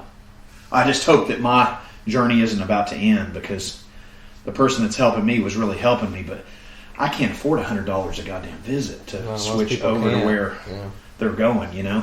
You guys don't have insurance or something? Well, the other thing with it is if you've got insurance, God bless, good luck with that. But, you know, if you don't, there's programs for people that don't, because I don't pay a cent where I go. Yeah, that's good. And thank God for that. And I'm not religious, I don't mean it like that, but I mean literally thank the heavens that I get something that actually can help me, that I'm not having to spend money on. But not that I wouldn't if I had it, because I would, but things are just different, man. You know, like I think sometimes you have to look at things differently like that, and it will help you with everything. You know, with things you're creative with, and things that you enjoy, and things that you love. It's good to explore your mind with somebody that knows what they're doing. Yeah, for sure. Because me trying to do it by myself, it just doesn't work. I can't self-motivate myself anymore. I think maybe I used to could, but I'm not very good at doing it anymore. But I'm great as long as I've got somebody kicking me in the ass once a week. That's what Which now I'm doing twice a week, by the way. Yeah. And it's rough because I don't get a lot of sleep and I'm at work, and you know, but I get up and do it, and it's been panning out. So shout out to you, even though you're leaving my therapist, which will remain nameless. But anyway, yeah. You know what's weird, though? I will tell you guys this. Always make sure that you tell them what you're comfortable with. And what I mean by that, the very first thing you need to do, like I refuse to talk to a man. Yeah. I just do. And it's because I've always had issues with my dad. My dad's a cocksucker. And my real dad's a even bigger cocksucker. Like my adopted dad's a real asshole, but my real dad's a fucking piece of shit. But you know, I guess, but not to get into all that. But you know, I just wasn't comfortable talking to a man. So, you know, I like talking to a woman. So my therapist is female, which I like. It's just easier for me to talk, which is weird because in social scenarios, I'm not real good at talking to women, but, you know, I'm just not. Professional level. You're definitely better at that than I am. So, and that motherfucker, Hate Sponge, is the king. Yeah. He can talk to anybody. He don't care. And you wouldn't think that. Mm-hmm. Of course, he does it through fucking texting and shit. See, I'm not really good. Which is kind of fake. I'm very easy to get out of context with things because I'm such a wonky person. But, like, I'm better to be experienced in person. People, I think, understand me more if they're face-to-face with me. They get it that I'm just fucking weird, but weird in a good way. I'm not, like, creepy weird. I'm just... My head is filled with a lot of junk and filler just from watching movies for 20-some-odd years and listening to metal and stupid shit all the time. I have a lot of useless knowledge, so I kind of live through a lot of references and just stupid shit that I've, you know. When you were like me, I don't know if you were the same, but your parents, you know, or my mom worked nights, my dad was never home, but I spent a lot of time in front of the television set, and I watched a lot of movies by myself, so I have a lot of inside jokes and just the way I've lived, you know. I kind of just if it wasn't for movies and especially horror movies, you know, and the music I started listening to on my own and shit like that, then, you know, it shaped who I am now and the kind of person I am, because I had all that was all my stuff that I had for myself, you know. My brother wasn't sitting there watching a lot of the stuff with me, you know. He'd usually go to bed. I'd stay up till 4 a.m. watching fucking HBO, Cinemax, and Sci-Fi Channel and all that bullshit. That sounds fun. That's all I used to do, like 5 feet away from the TV every night, and just sit there in my jammies and eat 2 bowls of cereal, fucking just stay up. Real quick, rewind on that, though. I'm just saying, you guys, it never hurts to... we've been doing this podcast for almost 4 years, which I can't believe, and yeah. I want to thank Corey for making that a reality for me. It gives me an outlet. That rainy night in April. What's that? That rainy night in April. But I mean, I just want to thank you for that, because I didn't even know what they were, you know, and to be perfectly honest with you guys, I guess this could be like the confessional episode of Dr. West, but I never I never listen to podcasts, and I still don't, because I try to do what I try to give you guys is 100% real. That's me. I don't want to listen to anybody else and get any kind of influence from it. And it's not like a snob thing, or I think I'm too good to or anything. It's just I literally try to make this as pure as possible for you. I know Corey does on his behalf as well, but for me, we're generally two people that met that, you know, just have a lot in common, and we get along really well, and we play well off of each other, if you guys haven't noticed. And I think that's important things in your lifetime that you have to find. You know, if you're someone that's creative, you have to have someone to do that with. A lot of people do it with bandmates, and other people do it with actors and directors, and Corey and I do it with this podcast. So it is what it is, you know. But sorry. I'm sorry, but got I do a little too frozen. My apologies. Where is it at? I was looking. I'm letting it warm up a little bit. I got it a little too. It's going to be goddamn slushy. Well, I don't want to. You're trying to let it. But yeah, this is the vision I had for this podcast, because, you know, I did a couple before you and I started doing one. Right. But there's something I always want to do. And, you know, I wasn't even listening to podcasts, you know, even at the time. I knew what they were. I had heard a couple of them. But podcasts were still very new and very out there at the time when I started doing them. Not to say I was one of the first, obviously I wasn't. But it wasn't popular really that much when I started doing it. I kind of did a podcast. It really wasn't when we started, was it? I started doing a podcast almost as like a joke when I was doing stand-up comedy. I came up with the Damn Pod that I actually ended up doing a couple episodes of, and I made characters up. I did all the voices by myself and edited them by myself and made it like there was other people around, and it was just me doing all of it, like kind of like a fucking Eddie Murphy thing or something. It was a lot of fun to do. It was a pain in the ass to edit, but that was kind of how I got started doing that. But even with me and you know, shout out to Jadrian too. You know, we used to hit record. We had the sound recorder on my old fucking Gateway computer from like 95 or whatever, and we would sit there and just record just us doing stupid skits, like and having a good time. So I was always into recording and doing all that. But as far as podcasting, like, it wasn't just really a thing. All I knew about podcasts at the time, because there weren't that many of them, and there wasn't like everybody on this planet doing them either. That just don't need to be doing them. But it's whatever.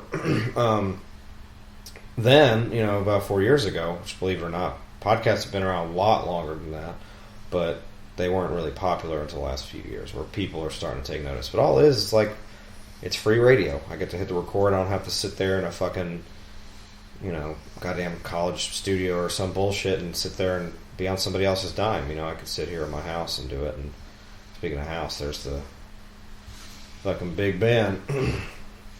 It's fucking crazy. This giant fucking zombie soldier. Anyway. It's Bull from Night Court. Yeah, it's awesome. I don't know. It always just something I wanted to do, because I didn't like, when I started doing the podcast thing, I didn't want to do comedy anymore. I kind of heard that a couple people were doing a podcast, and I made fun of them. I was like, I have a podcast, and I made a Twitter for it. It's called Damn Pod, and kind of used it as a joke, in and of a joke, because they weren't really, podcasts were just kind of coming out then, right, becoming popular.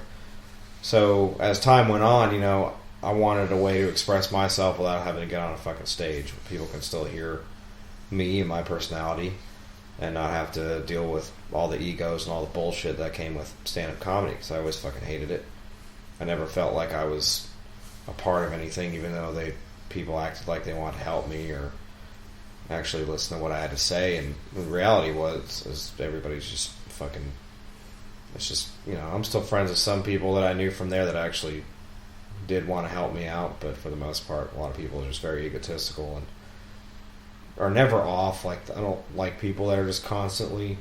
It just always seemed like they were competing for airtime, and like, when you're in a conversation with some of these comedians, they're just never off. Like, you think everything that they do is a fucking bit, and they're just trying it out on you, and I couldn't stand that shit. Like, I didn't know it was real or fake with these people anymore. It's like my comedic sensibility and awareness for me just comes from me. I don't even think about it. And I don't even know I'm funny until people tell me I'm funny. Because I'm not trying to work out things with people. Like, and that feeling where you can't really tell if people are being themselves or just trying to come up with some jokes and use them on you, like that, it's a really empty feeling to try to be a part of a community and then you kind of feel like you're actually not, and they're just constantly trying to work out material while I'm just having a normal conversation with somebody, you know. So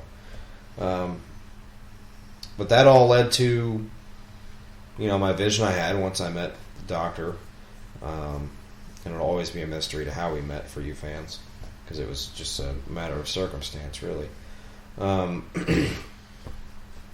So once that happened, we were friends for a long time. You know, we used to do this shit anyway. We would sit around and watch horror movies and listen to fucking metal and, you know, just hang out. So, but I always knew the doctor needed to be heard beyond just me. You know, I think the world needed to hear him, and he needed a way to do it, and I knew how. So it's like, fuck it, we need to do a podcast. We already do what we do to make a podcast work. And even at the time, there wasn't really like sit down and watch a horror movie podcast. Like, there really wasn't much of those around, if any. Because from what I remember, there wasn't really any notable ones at the time. Now there's, you know, a dime a dozen of them because everybody figured out. Around the same time as I did, there was podcasting was a thing, so everybody can do it, which is great and all, you know. But then we started doing the interview thing, and, you know, not a lot of people do that either, and some people think they can copy our format and be better, but they really just don't need to be fucking talking to anybody. They need to be sitting in their house jerking off, listening to fucking White Zombie, you know, whatever you do, or fucking wrestling. But anyway, this is always the perfect vision I had for the doctor and I, was to do this stuff. And thank you guys for listening and all the positive feedback we've been getting lately on YouTube. And as William Cat punches this fucking gigantic ass bull from Night Court zombie soldier in the face, and very good special visual effects on this. It's just really cool. Thank you to every single band that took the time to sit and talk to us too. The people that have come back and back and back, like Matt and Ross. Like, thank you guys. Like, I don't know if I've ever actually thanked you. Like, it's fucking cool to feel like I belong to something. Like, I'm sure I don't want to speak for you too. But it's nice to actually be recognized for something that we're trying to do. It's not like we're making fucking money. We both work 2 jobs. Both of us hate. I think I hate mine more than yours. I don't know. Some days I guess you could rival me. I'm used to my job, but I don't. I hate my job, but you know, nobody wants to get up and go do it. You know. Well, my thing is, I'm never appreciated at mine, and I used to be at other jobs I had that were probably worse with less pay, and I'm making no money at this job, and I'm unappreciated as hell. But you know, on a broader note, you know, it can always be worse, and I've experienced that, and I can't believe we're sitting here doing this in almost 4 years. It's crazy. Yeah, we're working on 4 years, but yeah, it's been a hell of a ride, man. I mean, it's been, and I'm into keep doing it. It's been fun, and we just fist bump there, folks. Oh shit! Yeah, and you just evaporated that fucking goddamn bull from Night Court. He's gone. Just hit a rock.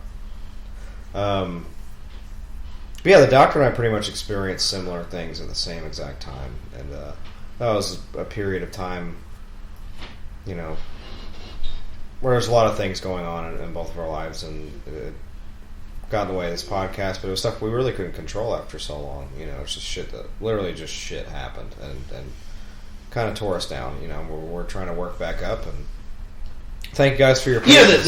Well, real quick, I want to say, to go along with what you're saying, not to interrupt you, but what we experienced, I didn't realize this till recently, and I never had a name for it till just now. But what we both experienced at the same time was people in our lives, no matter what role they were, whether it be a father or a brother or a girlfriend, a fiance rather, were selfish. And their selfishness ended up leaving us in a limbo of hell. And I think it was also us being really comfortable with where we were. It's a little too comfortable and not self-aware. And I would agree with that too. And then things kind of, you know, when the other people or whoever got out of it and you know, we were just kind of screwed. It's the way it is, you know. We didn't have any backup plans. Shit just kind of hit the fan and we were done, you know. Just stuff out of our control, stuff that'll eventually happen whenever things seem comfortable. You know, if you get too comfortable and you don't have a way out of things in case something fucks up, then, you know, it's gonna hit you pretty hard. You know, reality's gonna come in there. And that's just the way it worked for us. And, you know, and not everything stays the same. Not everything's 100%. Nothing's ever perfect or anything. You know, life is life, and the fucking cycle continues no matter what. So you get too comfortable with something, doesn't mean it's going to stay comfortable. You got. What happened to that kid's mullet? I don't know. It's like that fucking. You just cut it off midway through all the trauma. I guess Bull from Not Court cut it. Yeah, just gave him a little hairdo. But yeah, you know, guys, we struggle with a lot of stuff. And again, thanks for your patience, and thank you to the bands who have always been super cool and given us a chance, and realize that we're not just fucking bunch of geeks who don't know what we're talking about. You know, we're actually very well knowledgeable and well versed in this stuff, and have a good time doing this. And as long as we have the patience from everyone else to do this with, you know, because believe it or not, we go through a lot of fucking bullshit just to get content for the fans and for us to just have a good time, because we want to talk to these people. We're, you know, Tony Sassier did stunt work on that. That's pretty cool. Film's over, guys, if you didn't already know that, if you haven't been watching. But it's a really quick happy ending. It's just kind of like, oh, the kid's safe, and then he's like, thank God, and it's over. It's pretty to the point as far as the obituary. That shit. Do what? Obituary. Yeah, we'll do the obituary here shortly. To wrap up my whole rant, I guess. No, please do that. I've got one other thing I wanted to say with you. Right. I guess the whole thing, what I was trying to get at is, you know, this podcast is a passion project for us, and we know that it hasn't been as consistent as people would like it to be, or, you know, it's just not. He's a stunt coordinator in this. Yeah. Because we are, you know, we're human. We all have normal fucking jobs. This is something that we would love to do all the fucking time. And I if I could, I'd pour everything I could into this. And I think I have, and the doctor definitely has, over the short time we've done it, and with little time and patience that we have to get this stuff out. You know, we pour everything we do have into this. It just, I wish I could do more, and I had time to do more. This is what I want to do for like a job full time, and not have to fucking go to work nights every goddamn day of my life. And, you know, it's something I wish, you know, I get the most inspired when I'm at my other job, and I think of all the stuff I could be doing for this. And, you know, but the reality is Phantasm's not just a podcast, you know, to me or to the doctor. It's a whole thing, you know. It's both of us. It's the way we fucking live, and it's very real too. You know, it's never been a fake thing. You know, Phantasm's very real to us and to a lot of our fans that listen. A lot of you guys, you know, it's not just some bullshit thing. And eventually, hopefully, you guys get to see what it transforms into, which would be just more than a podcast. We want it to be a whole experience for you guys. So that's for another episode. Right now, we want to just, I guess, get the obituary guys on to talk about, you know, our final thoughts of the film here. If I can cue up the Tardy Brothers here, we'll get this going.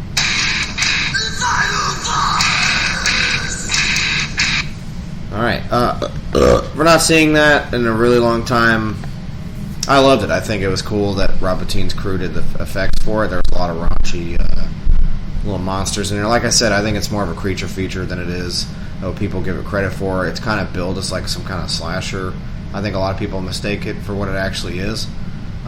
Totally agree with that. But it's not. It's a straight up like creature feature film.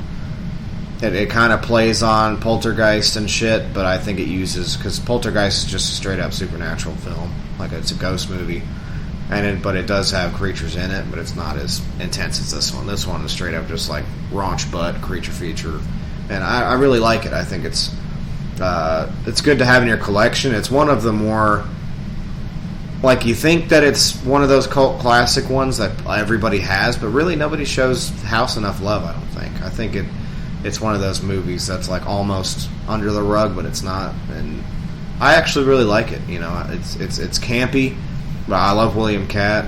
I love all the people that worked on this film. I think it had a really good team to put it out, and I like all the Friday the 13th people that worked on it, like Steve Miner, Harry Manfredini, Kane Hodder. Yeah, and that was way pre him having that role. Sean S. Cunningham, you know, all those guys. But you know what I mean? Yeah, Ways. all those guys, and yeah, you know, I actually enjoyed House. I thought it was pretty cool. I've not seen it in a long time. It's definitely one of those essentials, and it's a movie that I don't think gets enough credit for what it actually is. I think people see it as another film, and it's not. It's just a good show. Good movie. I like it. Recommend it. I bought it more of as a. I collect horror movies, so, yeah, you know, but it was fun. Yeah, that's about all I got for it. Like, it's not really my thing, right? Well, I say I'm not much of a creature feature person, but I wouldn't say that I'm not. I guess I like a lot of creature feature stuff, but for what this one is, you know. But I think it's just it's fun, you know. Go into it. You want something lighthearted for the night. It's great. Yeah, I think it had a good pace to it. Yeah, it wasn't boring. No. There's a lot of stuff going on. It's very interactive, but it's and it going back and forth with the whole Vietnam thing was different. Is it something that I would describe as, for me, as a genre-defining film? No. Oh, of course not. Is it something that I feel is a good representation of me? No. But yeah, for what it is, yeah, it's a lighthearted, fun little movie. Yeah, it's all right. It's got enough effects in it where I think it'll kind of curb the appetite of gorehounds like me. There's not too much gore in it, but there's like creature gore, and it's pretty neat, you know. And I think the effects are nice. It's really the best part about it. I mean, I would rather watch The Gate, but that's yeah, me too, for sure. Or Monster Squad, you know. Well, that's a whole different thing, right? But I mean, still, as far as like a creature thing, I'd rather that's campy. Yeah. I don't know. It was never that movie. I'm glad that I own it. You know, like I said, it's out of print. I'm glad that I own it. You can't even buy them separately anymore. No. But what I'm saying, yeah, there's comes to a rights thing with it. But what I was going to say though is for me, it's a nice piece of the collection. Is it something that I'm ever going to probably pull out again and watch? Probably not. Nah, I don't know. You know, it's just it was perfect for this. It's just kind of a one-off thing. It was fun. Yeah. No, it's cool having it, but it has no replay value to me. Like there's a reason that I never owned it on VHS or watched it on DVD, et cetera, because I didn't give a shit. Yeah, I think the second one I may pop it in because I'm actually curious to watch it sometime, just because I don't remember it at all. Yeah, but I didn't remember that one at all. That one's way more of a comedy. But for the record, I would tell you all to go watch Greatest American Hero instead. Oh yeah, it's William Katt right there. Because I actually think it's. That dude got fucking smoked. Did you see that? Yeah. With your Braves hat on, buddy. Oh man, that was good. Sorry, a bunch of football highlights, but yeah. Horror is out now by Exhumed. You can pick it up. It's a fucking 26-minute record. Well, if the term you like to use for it, I'll go ahead and throw it out there. Turd wagon. It's great. It's essentially, and Matt, you listen to the interview, he considers it them going back to more of their grind stuff. Yeah, and it very much is. And enjoy. It's very much in the vein, and I thought this was really cool. as his expulsion record that he did with the Repulsion guitarist, and which was also a guest of ours. If you want to look that up. But anyway, great guy. Yeah, it's enjoy. It's pretty cool.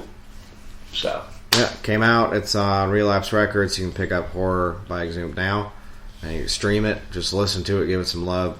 Catch them on tour. It's coming up. I think the tour starts on Halloween. Yeah, with Necrot. If I'm not mistaken. Awesome. Yep. See them. And give them some love. It's gonna be a good time. Go to the Knots where they're headlining. Give them some major love.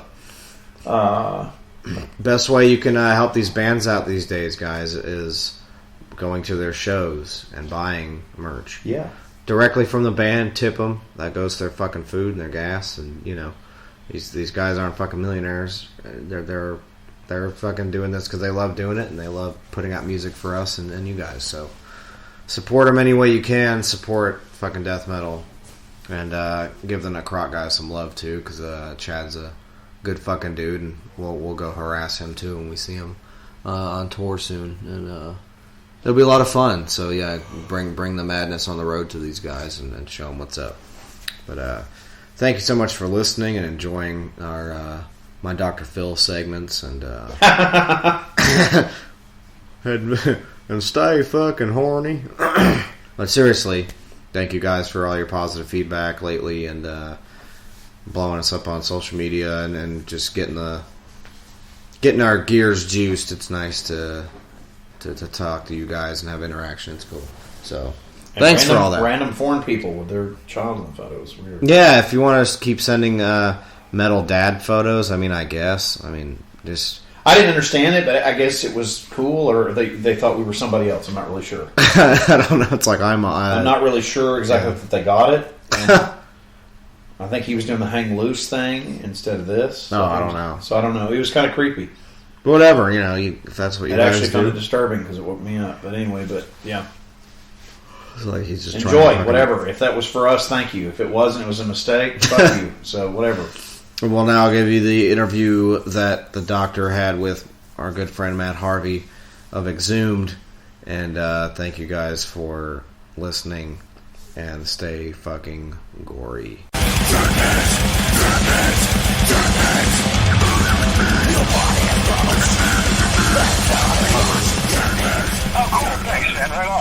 Yeah, and they outdid themselves, man. That deluxe edition that they're doing, that thing is so fucking cool. Yeah, it's insane, and apparently that's what's causing the delay. Like, I don't have the record yet. I mean, obviously I have the music and I've seen everything, but it's still getting pressured, or the manufacturer was behind or something. So I still don't have a copy of the record in my hands, which is kind of crazy. That's wild. Yeah, I can't wait to fucking see it. Yeah, I'm like so psyched to see it. Well, you know, when I first saw that deluxe edition, I messaged Ross. I was like, "Did you do this?" He's like, "No, I can't take credit for that." Yeah, we were really, it was really cool because, like, a lot of times you have these ideas and you bring it to the label and they're like, "Oh, it's too expensive, or it's too elaborate," or like, you know, not at this point in the schedule or whatever. And you're like fighting for them to kind of do something really interesting. Whereas this time it was just such a nice like collaboration between everybody, between Mark Schorlock, who did the artwork, and Rachel Deering, who did helped with the layout. And then they brought all those elements to Relapse, and they were like, "Dude, what do you think about this?" And I was like, "Are you fucking kidding me? You're gonna put the album out on VHS?" I was like, "Yeah, of course. Let's fucking do it. Like, duh." So it's killer. Yeah, it's and I got to listen to the album last night, and it's really good, and it's very old school, man. When the running time blew me away, I was like, "Holy shit!"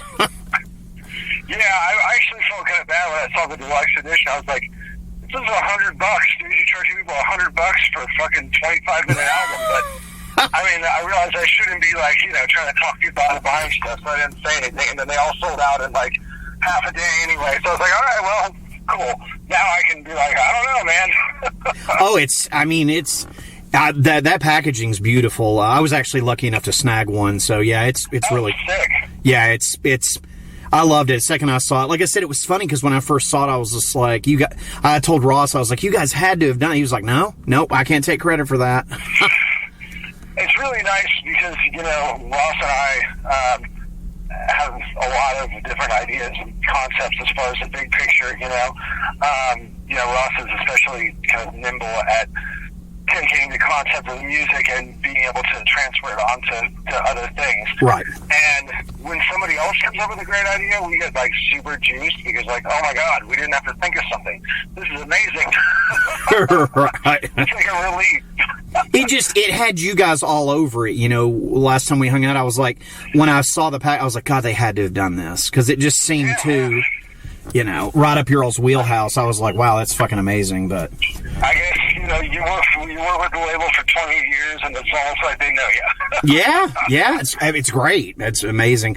And to dive into some of the record here, do you have some standout tracks you'd like to talk about today? We could talk about. I mean, this one, because I guess it is kind of brief. It's almost like the whole thing is what it is. I mean, right. In terms of my favorites, I like "Ripping Death" a lot. That's the first song that I wrote.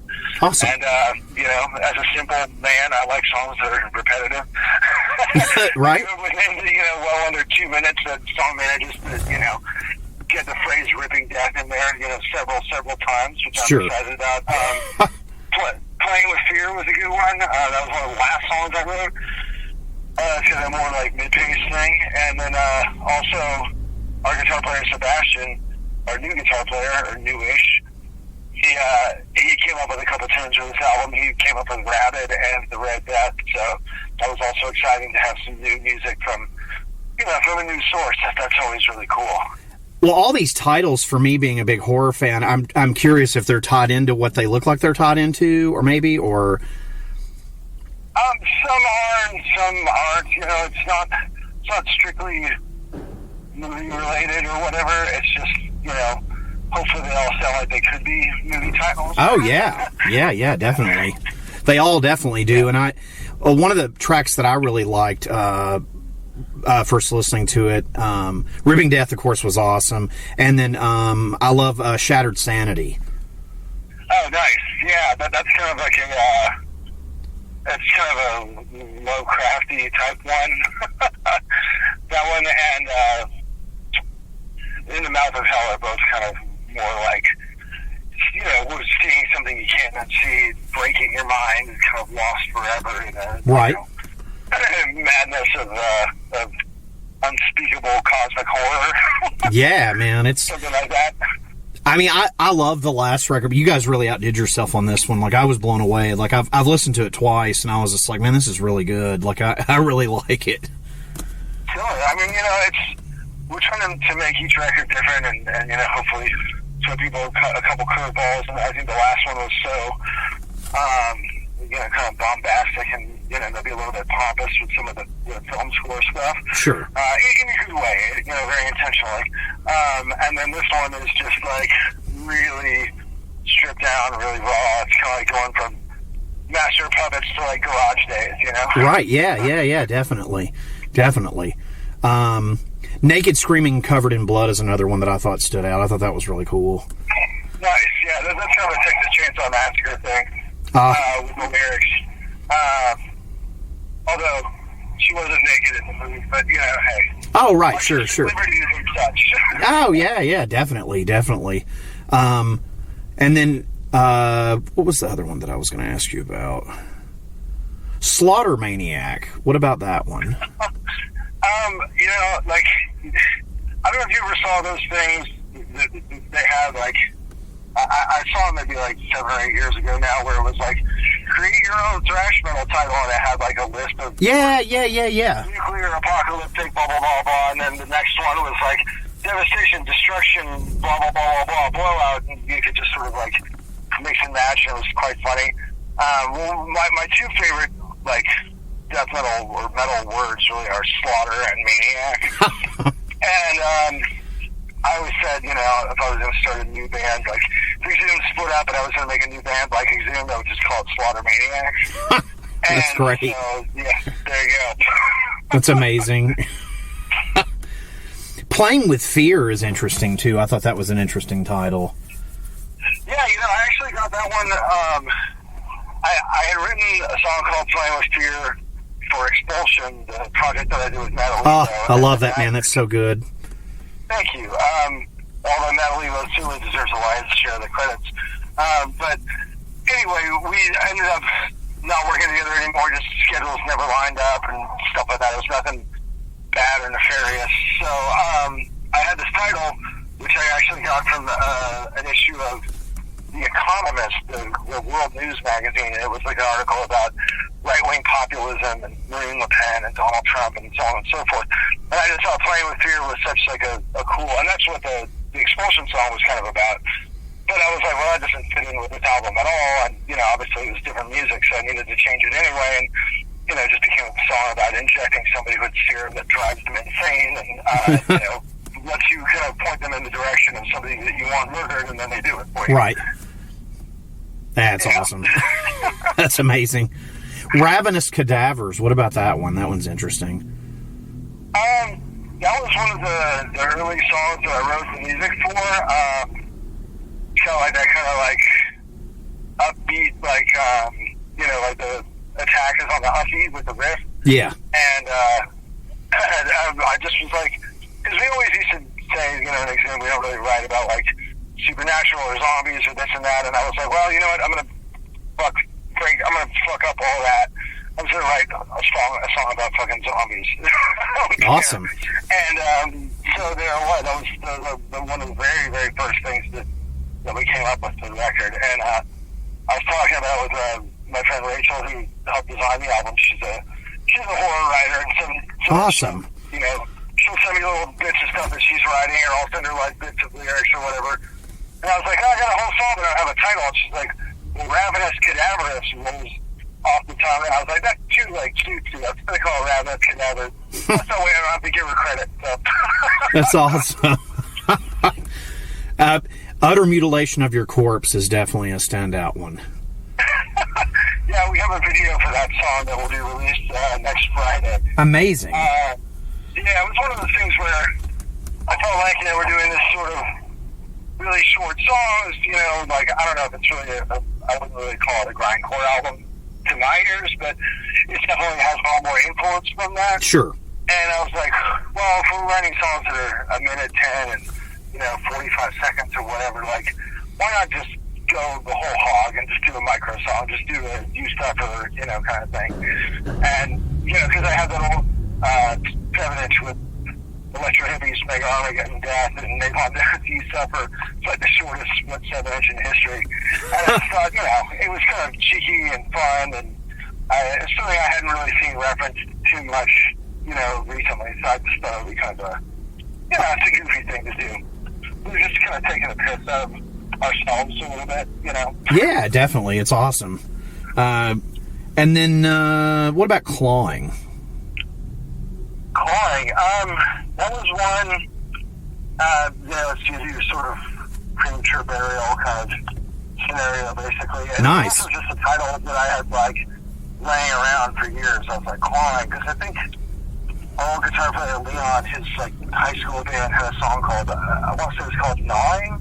And I thought that was a good title. And so I was like, I could do something like that because they never really made it anywhere with that title. And, anyway, so that was just sort of a title I had, in a notebook or whatever, sitting around for years. And then, it was like, because there's so many songs on the album, I was just going through the whole stuff. I'm like, I need more lyrics. Like, fuck. Right. Oh, Clawing, there you go. And the music is kind of like it's almost like a terrorizer thing, I think it was kind of like, what would it be like to hear like a new, a lost track from World Downfall or whatever. Right. To be, we have the two vocals, and then it doesn't really sound that much like Terrorizer anymore, and here we are. It's awesome. And then what about Scream Out in Fright? And that was also a title that I sort of had kicking around for years. It's an old lyric from Seven Churches, Rendered Helpless. Oh, hell yes. Right. And I always thought, that was just like so death metal. That it's very much in this sort of like horrified, kind of Fear thing. So again, I was just like, well, fuck, I need to use all these titles I have to around because we got 18 songs or whatever we ended up recording. And yeah, you know, it's your basic sort of slasher giallo kind of being pursued by an unstoppable maniacal killer kind of deal, and it's got sort of a, again, the music kind of has like a Terrorizer, Death Strike Master kind of vibe, you know, so maybe a little bit thrashier than a Terrorizer song. Sure. The down tuning makes it more death metal, so yeah. It's great. It's great. What about In the Mouth of Hell? That's one of the Lovecraft ones. That was one of the early songs I wrote, and it's one of the songs where I think when I wrote it, I thought it was like one of the best songs that we had. Then after we did the album, I'm like, oh, this is like one of the okay songs. I mean, obviously, I think all the songs are stronger. They wouldn't be on the album. But that was the one that sort of, you know, sometimes things surprise me. Songs that I think are kind of like throwaway songs end up being like the ones everybody likes. And sometimes songs that I think are great end up kind of just being like, oh, this is one of those songs. And that was one of those tunes. I'm like, this song's awesome. I'm like, oh, this song's pretty good. That's great. That's great. What about Playing with Fear? I think we talked about that one a little bit. You know, it's got that sort of repulsion-y, like... Oh, yeah. Sorry. I'm getting screwed up there on my stuff there. Reanimated. Oh, yeah. That was, you know, when we were doing the first two gruesome records, I was kind of plumbing all these old horror movies that I really enjoyed, and I realized afterwards, I was like, fuck, I never wrote a song about Reanimator, which is like my favorite. And I was like, well, cool, I'm giving myself a second chance here to do a track about Reanimator, and the it's kind of like a repulsion-y type vibe with this one. And I think it's one of the stronger songs on the album, but I didn't want to put it first because the intro kind of has that stench of burning death type vibe, where with the halftime intro and then the guitar break and the blast piece, and I was like, well, if we do that as the first song on the album, it's going to be people are going to think it's too close to the opening of Horrified. But I think that's going to be the first song on the live set on this next tour. Oh God, that's going to be fucking awesome. And then what about, are y'all planning on playing just the whole album since it's so short, or? No, I think we're playing, I want to say we're playing like 8 or 9 songs or something like that. Oh, okay. But we're playing a lot of it, you know. It's one of those things where it is so short, and all of a sudden I was like, you know, if we're headlining, we usually play a pretty long set. We play like 18 or 19 songs. Sure. And I was like, Jesus Christ, we're going to sell us like 27 songs. Like, fucking hell. So it's going to be, you know, it's kind of interesting because it's a lot of short blasters kind of grouped together, and then some of the older stuff that's a little bit more lengthy to, you know, just to even it out. And when we were looking through the older stuff, you kind of talking about what to play, my feeling was like, well, maybe we should, you know, play some of the more mid-paced songs so that the whole set isn't just like, like, you know, and that's it. You know, we don't want to be too monotonous. I mean, I'm excited to hear the new stuff live. I think it's killer, man. You guys did such a good job with it. I love it. It's so horror, and you know that's our thing. So I was like, man, this is awesome. Like, right. You're our target demographic. Oh man, yeah. I was like, this is like fucking album of the year in the making. Here, this fucking thing's amazing. I love it. Like, it's so good. And did you guys use the same producer on this record that you did on the last one, or? No, we ended up actually building a recording. Hold on, my dog's. It's okay. Leave it on. Leave it. Come on. She doesn't usually eat the other dog's food, but still, I just, you know. Yeah, you got to keep out for that. Yeah. We ended up actually building a recording studio and recording it there because we have a screen printing shop where we do a lot of our merch. Yeah. And we also had a rehearsal room, and then we had an opportunity to kind of combine them, and we sort of left before we looked, because when we moved everything in and started rehearsing, we didn't really realize that some of the businesses around, you know, it's in like an industrial zone, but a lot of the businesses that have been tenants for years and years are open and operating like well into the night, and I was like, and they're like, well, I've been sitting here for 10 years, you've been sitting here for 2 weeks, and I was like, this is not going to work for me. And I was like, fuck. So we kind of looked into what it would take to build a soundproof, just a rehearsal room, and the numbers got quite large quite fast. Oh, man. We basically, calculated for that, if we're going this far, we might as well go a little bit further, because if we're building a studio to record a record in, we can then go to the label and say, hey, we need some money. Right. Which is basically what we did.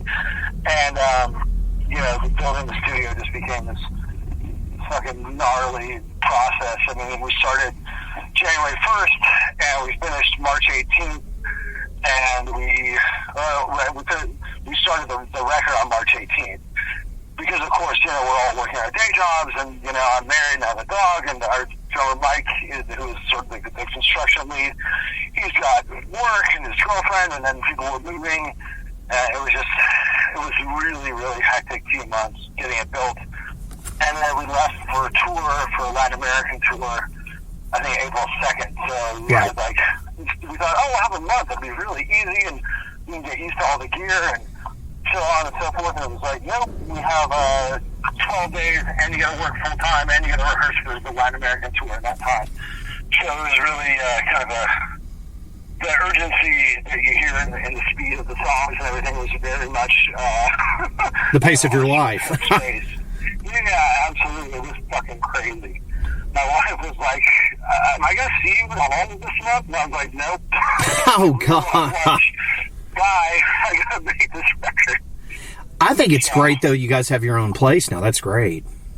Yeah, I keep saying the next one is going to be the record where we can sort of take our time and really be deliberate and get really hands-on in the engineering aspect of it, because we had my buddy Alejandro Cordon, who's done our front of house sound live for years and has done a lot of recording stuff. He's actually teaching it in San Francisco at the Academy of Arts for audio production. Anyway, so he was basically doing all the engineering, because we just didn't have time to sort of get walked through the whole process of everything. And sure. He said, next time I think we're going to be a lot more hands-on and be a lot more directly involved with that kind of stuff. Now that we have, theoretically, the time and the facility to be able to do shit. So absolutely. And hopefully we're going to be able to return to doing some more fun stuff that is kind of impractical. We don't have immediate access to quality recording. Like, if we wanted to do a split 7-inch, or we wanted to just crank out like an EP or do a song for a compilation really quickly, those are all things that now are going to become an option. That's great. I mean, give you guys more, creative freedom as well and time. Absolutely. And, so I think, next year it's going to all feel like it was worth it. Like, this year is still kind of, the stress is too fresh. I'm like, fuck the studio. Right. And then I'm going to see you guys here in about a month. You guys are going out on the road with, and it's a good bill. You guys are out with Gatecreeper, and then I'm drawing a blank on the other one. And the other band is amazing. Right. Yeah, those guys are fucking awesome. You had told me a long time ago to check those guys out, and I got to see them earlier this year with Morbid Angel, and they were amazing. They were great. Yeah, I think that they're, sort of in the newer wave of death metal bands that have been coming out over the last several years. I honestly think that they're the best. Oh, they're great. With respect to anybody else, I just feel like they managed to sound like classic death metal without sounding like gruesome, which is just sort of recreating what it was. Right. They sound only like themselves, and you hear the influence. We were doing a gig with them in Oakland, and they were doing an interview backstage, and Luca, the singer, he's really straightforward. He's like, I don't know, our influences are like Morbid Angel, Death, Immolation. I was like, yeah, I totally hear that, but it's like somehow the sum is, the total is much bigger than the sum of the parts. Right. And they're also really good dudes, and it's gonna be a lot of fun touring with them. And the Gatekeeper guys seem really cool. They got a hot new record, getting tons of press that's coming out, next Friday as well. Right. So I think it's all going to sort of feed into each other, and Gatecreeper has a lot of younger kids that are kind of just discovering the style, and we have a lot of old, jaded, you know, middle-aged beer belly guys like us that have been hearing the stuff for a long time. And I think, you know, us and Gatekeeper will hopefully kind of expose both of those audiences to each other so that there's something, you know, there's something to gain for the fans and also for the bands, you know, because obviously we're out here trying to, you know, make money and get, you know, fans so we can play metal more, you know. Hell yeah, man. It's a great bill. Like I said, I was, and then the crowd thing, like I said, thank you. You had turned me on to those guys. And Corey, my, you know, co-host, he actually interviewed them. We had them on last year. They were great, yeah. And I finally got to see them live. They blew me away live, man. The record's great. Both the records I've ended up buying, they're great, but live, they were really good. Yeah, like somehow it's a three-piece that sound really cool, and like I'm such a big fan of Sonny's guitar tone, and in fact, some of the guitar tones that we used on the record are pretty similar. Like he's very, very much, you know, an '80s guy in his tone. It's just a Marshall JCM 800 with a tube screamer, and we have a guy that we work with in Kansas City who's sort of a mad scientist. He's an optometrist. It's his day job, and he just builds amps and pedals and preamps and shit. And, you know, when I first met him, he's like, I just want to build you guys. And I was like, why don't we just do work for us for nothing? He's like, well, you don't know me. I'm just a guy. Like, let me build you some shit. I was like, okay.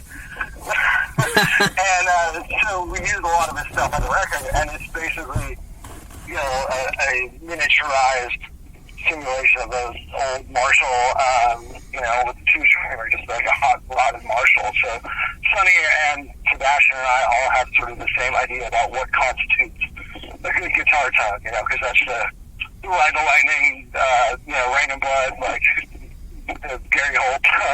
Oh, hell yeah, man. All that classic metal stuff that sounds so heavy and so tight is all that old Marshall sound, and that's something that I think is really cool about watching that crowd. Seeing one guy with that old school tone, like pulling off this really big sound. So, but he doesn't have to sing, so I give myself a little bit of a pass. Yeah, you deserve that. I mean, that's. But yeah, man, we got to get together and watch a movie. It's going to be fucking fun as hell. Awesome. Yeah, we'll coordinate that with Ross, and you know, I don't know if we've probably both seen the Transformers animated movie many times, but for me it's been a long time. For him, he probably watches it annually. I've got the Blu-ray too, and I've got a. It's cool. It's got like a full frame version, and then like a widescreen version they came with at Scream Factory, put in the steel book. So. Oh, okay, nice. Hey, but you know, whatever. If he differs on that, I know sometimes he. I know we ended up watching. We've watched some crazy stuff. So yeah, man. Whatever you guys are down for watching, I'm up for it. You know, so. Sure. All right. I'll talk to Ross. And so where's up in Florida are you? Because I know last time you came out to Atlanta. Yeah, I'm in Sarasota. So closest to Tampa? It is. It's where I'm at. I'm kind of out in the middle of nowhere, but you know, I don't know if I ever told you this. I know I tell Ross this all the time. I'm usually in Atlanta though a lot now because my mom's really sick, so I usually try to hang in there near there. So. Oh, okay. Yeah, so I'm actually in Georgia right now, so it's why Atlanta's always my stomping ground because it's, you know, I'm up here so much with her, and she raised me, and she's the only family I got. So. Okay, well, I mean, that's very cool that you take care of your mom. Sorry to hear that she's sick, but at least you know you guys have a good positive relationship. And, oh hell yeah, man! She gave me the world as a kid, man. I owe her everything. So she's the best, man. She's getting up there, but yeah, she's got Alzheimer's and it sucks. It's been really. Sometimes she knows who I am, sometimes she doesn't. So it's been. That's brutal. Yeah, my grandmother had dementia, so I can kind of relate to that a little bit. Oh no, definitely in the same wheelhouse. Yeah, it's rough. Yeah, man, I'm sorry to hear you have to do that too. It's hard. It's rough, but yeah, man. Horror's coming out October 4th. Get your pre-order on, get your vinyl on, get your shirts on over at Relapse, and go see these motherfuckers. They rule. I love Exhumed. You guys are the best dudes in the world. I love watching movies with you guys, hanging out. Hopefully get a chance to do that this time. The new album's killer, man. You guys outdid yourself. I fucking love it. Thank you so much, man. I really appreciate it. Cheers, bud. Bye, bro.